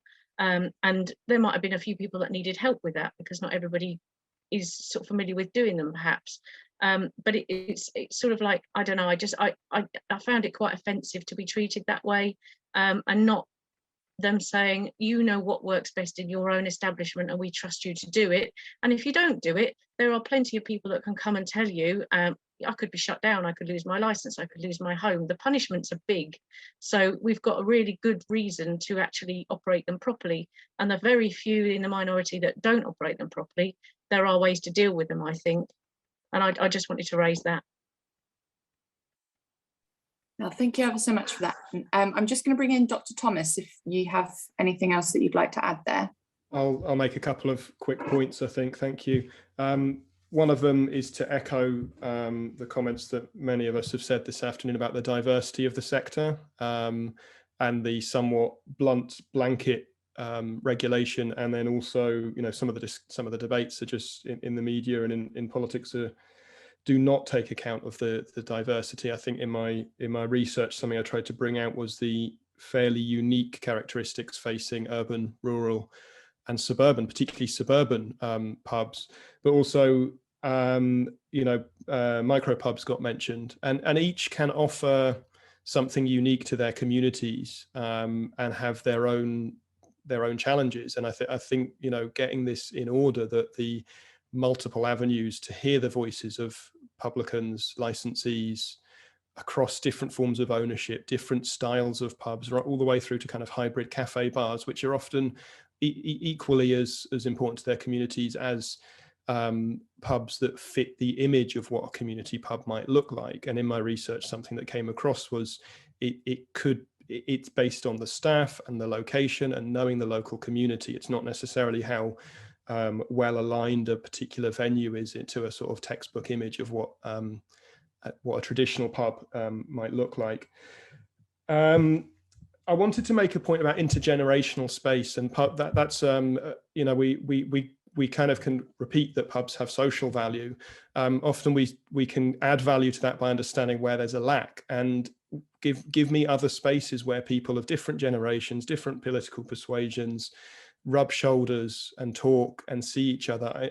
In my research, I conducted multiple focus groups with older residents across the UK, and for many of them said going to the pub helps them feel alive, feel young, feel socially confident, seeing people of all ages, not sitting at home with a telly for companionship, not sitting in a care home listening to other old people talk about their ailments.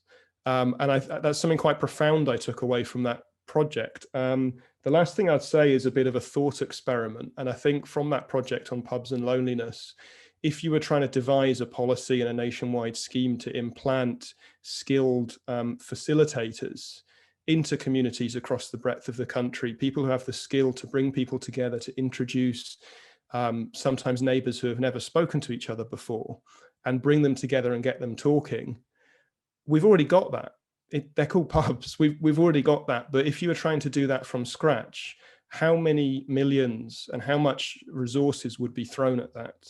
And it's already there. And I think that I'm aware of the time, so I'll try to end on that point, that it's not just about the value to government of putting money, genuinely putting money and resources behind saving some businesses, hopefully most businesses. It's about the health and sustainability of our communities. This is a time where we need people to come together, and I've written fairly recently on a concept called restorative hospitality. These venues are places that can help bring communities together in very meaningful ways. We need more of that in British society for a whole number of reasons. So that's why I tend to throw my support behind pubs and their social value. Thank you for that. I'm conscious of the time because I know that we said that we were going to run until 5, but I can see that there's 2 people who have got their hands up. So if everyone's okay with that, if I can sort of bring them in, it's Steve Alton first and then Liz Hind second, if that's okay. And then I'll sort of try and sum things up a little bit. But yeah, if we bring in Stephen first. Yeah, two very quick things. I couldn't say here more and more loudly to what Dr. Thomas has just said, and that's why this is so different in the economy and what we stand for. So if we can make sure that's encapsulated within your evidence, that would be fabulous. And building on what Helen said, you know, a pub is made by the publican and licensee. Otherwise, it's just an inanimate space. They make it, and they work to such a high standard, and that has been dismissed. If it's health and safety, food hygiene, you know, the conditions of their licensing, they understand how to manage their environment, you know, manage behaviour within that environment. So, and they've had to deliver to the highest bar in the whole of the economy in terms of the way that they've had to manage their customers through the whole of this, and that needs to be now absolutely acknowledged. So there is a surety that, you know, that these guys know what they're doing. So now the restrictions are off, I have every confidence they'll do the right things. They'll adjust it because they know their pub, they know their customers, they know what their customers want to see from them, and they can manage it really well. They don't need that intervention. So going back to other authorities, again, Charlotte, if we can pick up that connection to the local authorities and enforcement and licensing particularly, these guys need to be collaborative now. They need to help the recovery. They do not need to throw obstacles in the way. It was great to hear from Robert Jenrick today around outside pavement space and a permanency to that use, but that's one small step. There's a lot more. These guys have got to diversify. They need the freedom to operate. What they don't need is that enforcement activity really getting in the way when they know what they're doing. So if you could really make sure that that point is rammed home as part of this, because we are probably the most responsible sector in terms of the way we've stood up, particularly through the pandemic. The history's there. I just wanted to talk about public health and things that Stephen was just saying there. I've tried to approach my local public health authorities, licensing authorities, EHOs, and all of them have flatly turned me down and said no, that they will not talk to us, that they will not meet with pubs. Even when I offered to ring round other licensed premises to organise a proper town hall meeting, I was told no. So I think that there is a desperate need, particularly as we go into opening next week, to make sure that we all have updated information about, you know, where the risks are and what we can do to sensibly mitigate those risks. Somebody else was talking about plastic screens on their bar, except the science is now that they stop ventilation happening, so they are actually a hindrance, not a help. So it's, you know, issues like that we actually desperately need updated guidance on, you know, things like sanitizing hard surfaces. You know, we all spent hours doing that, and you know, we need to know the scientific information now, and we need to make sure that all local authorities are actually told to go out and dispense this information, and like Steve was saying, actually be a partner with us, not somebody that's just on our back, because, you know, EHOs are an underfunded system. Thank you so much, Liz. So we're going to wrap it up there. I just want to say on behalf of Charlotte, who has had to leave, thank you so much to all of our panelists today, everybody who's come along to ask questions. Obviously, we're going to go away now, and Charlotte will need to put together the report based on all the evidence we've received.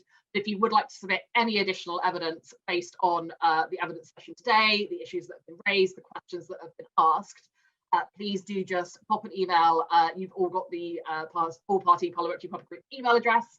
Pop over any additional written evidence to that. So I'll wrap it up there now, but thank you so much to everybody, and hopefully we'll all reach each other for a pint soon.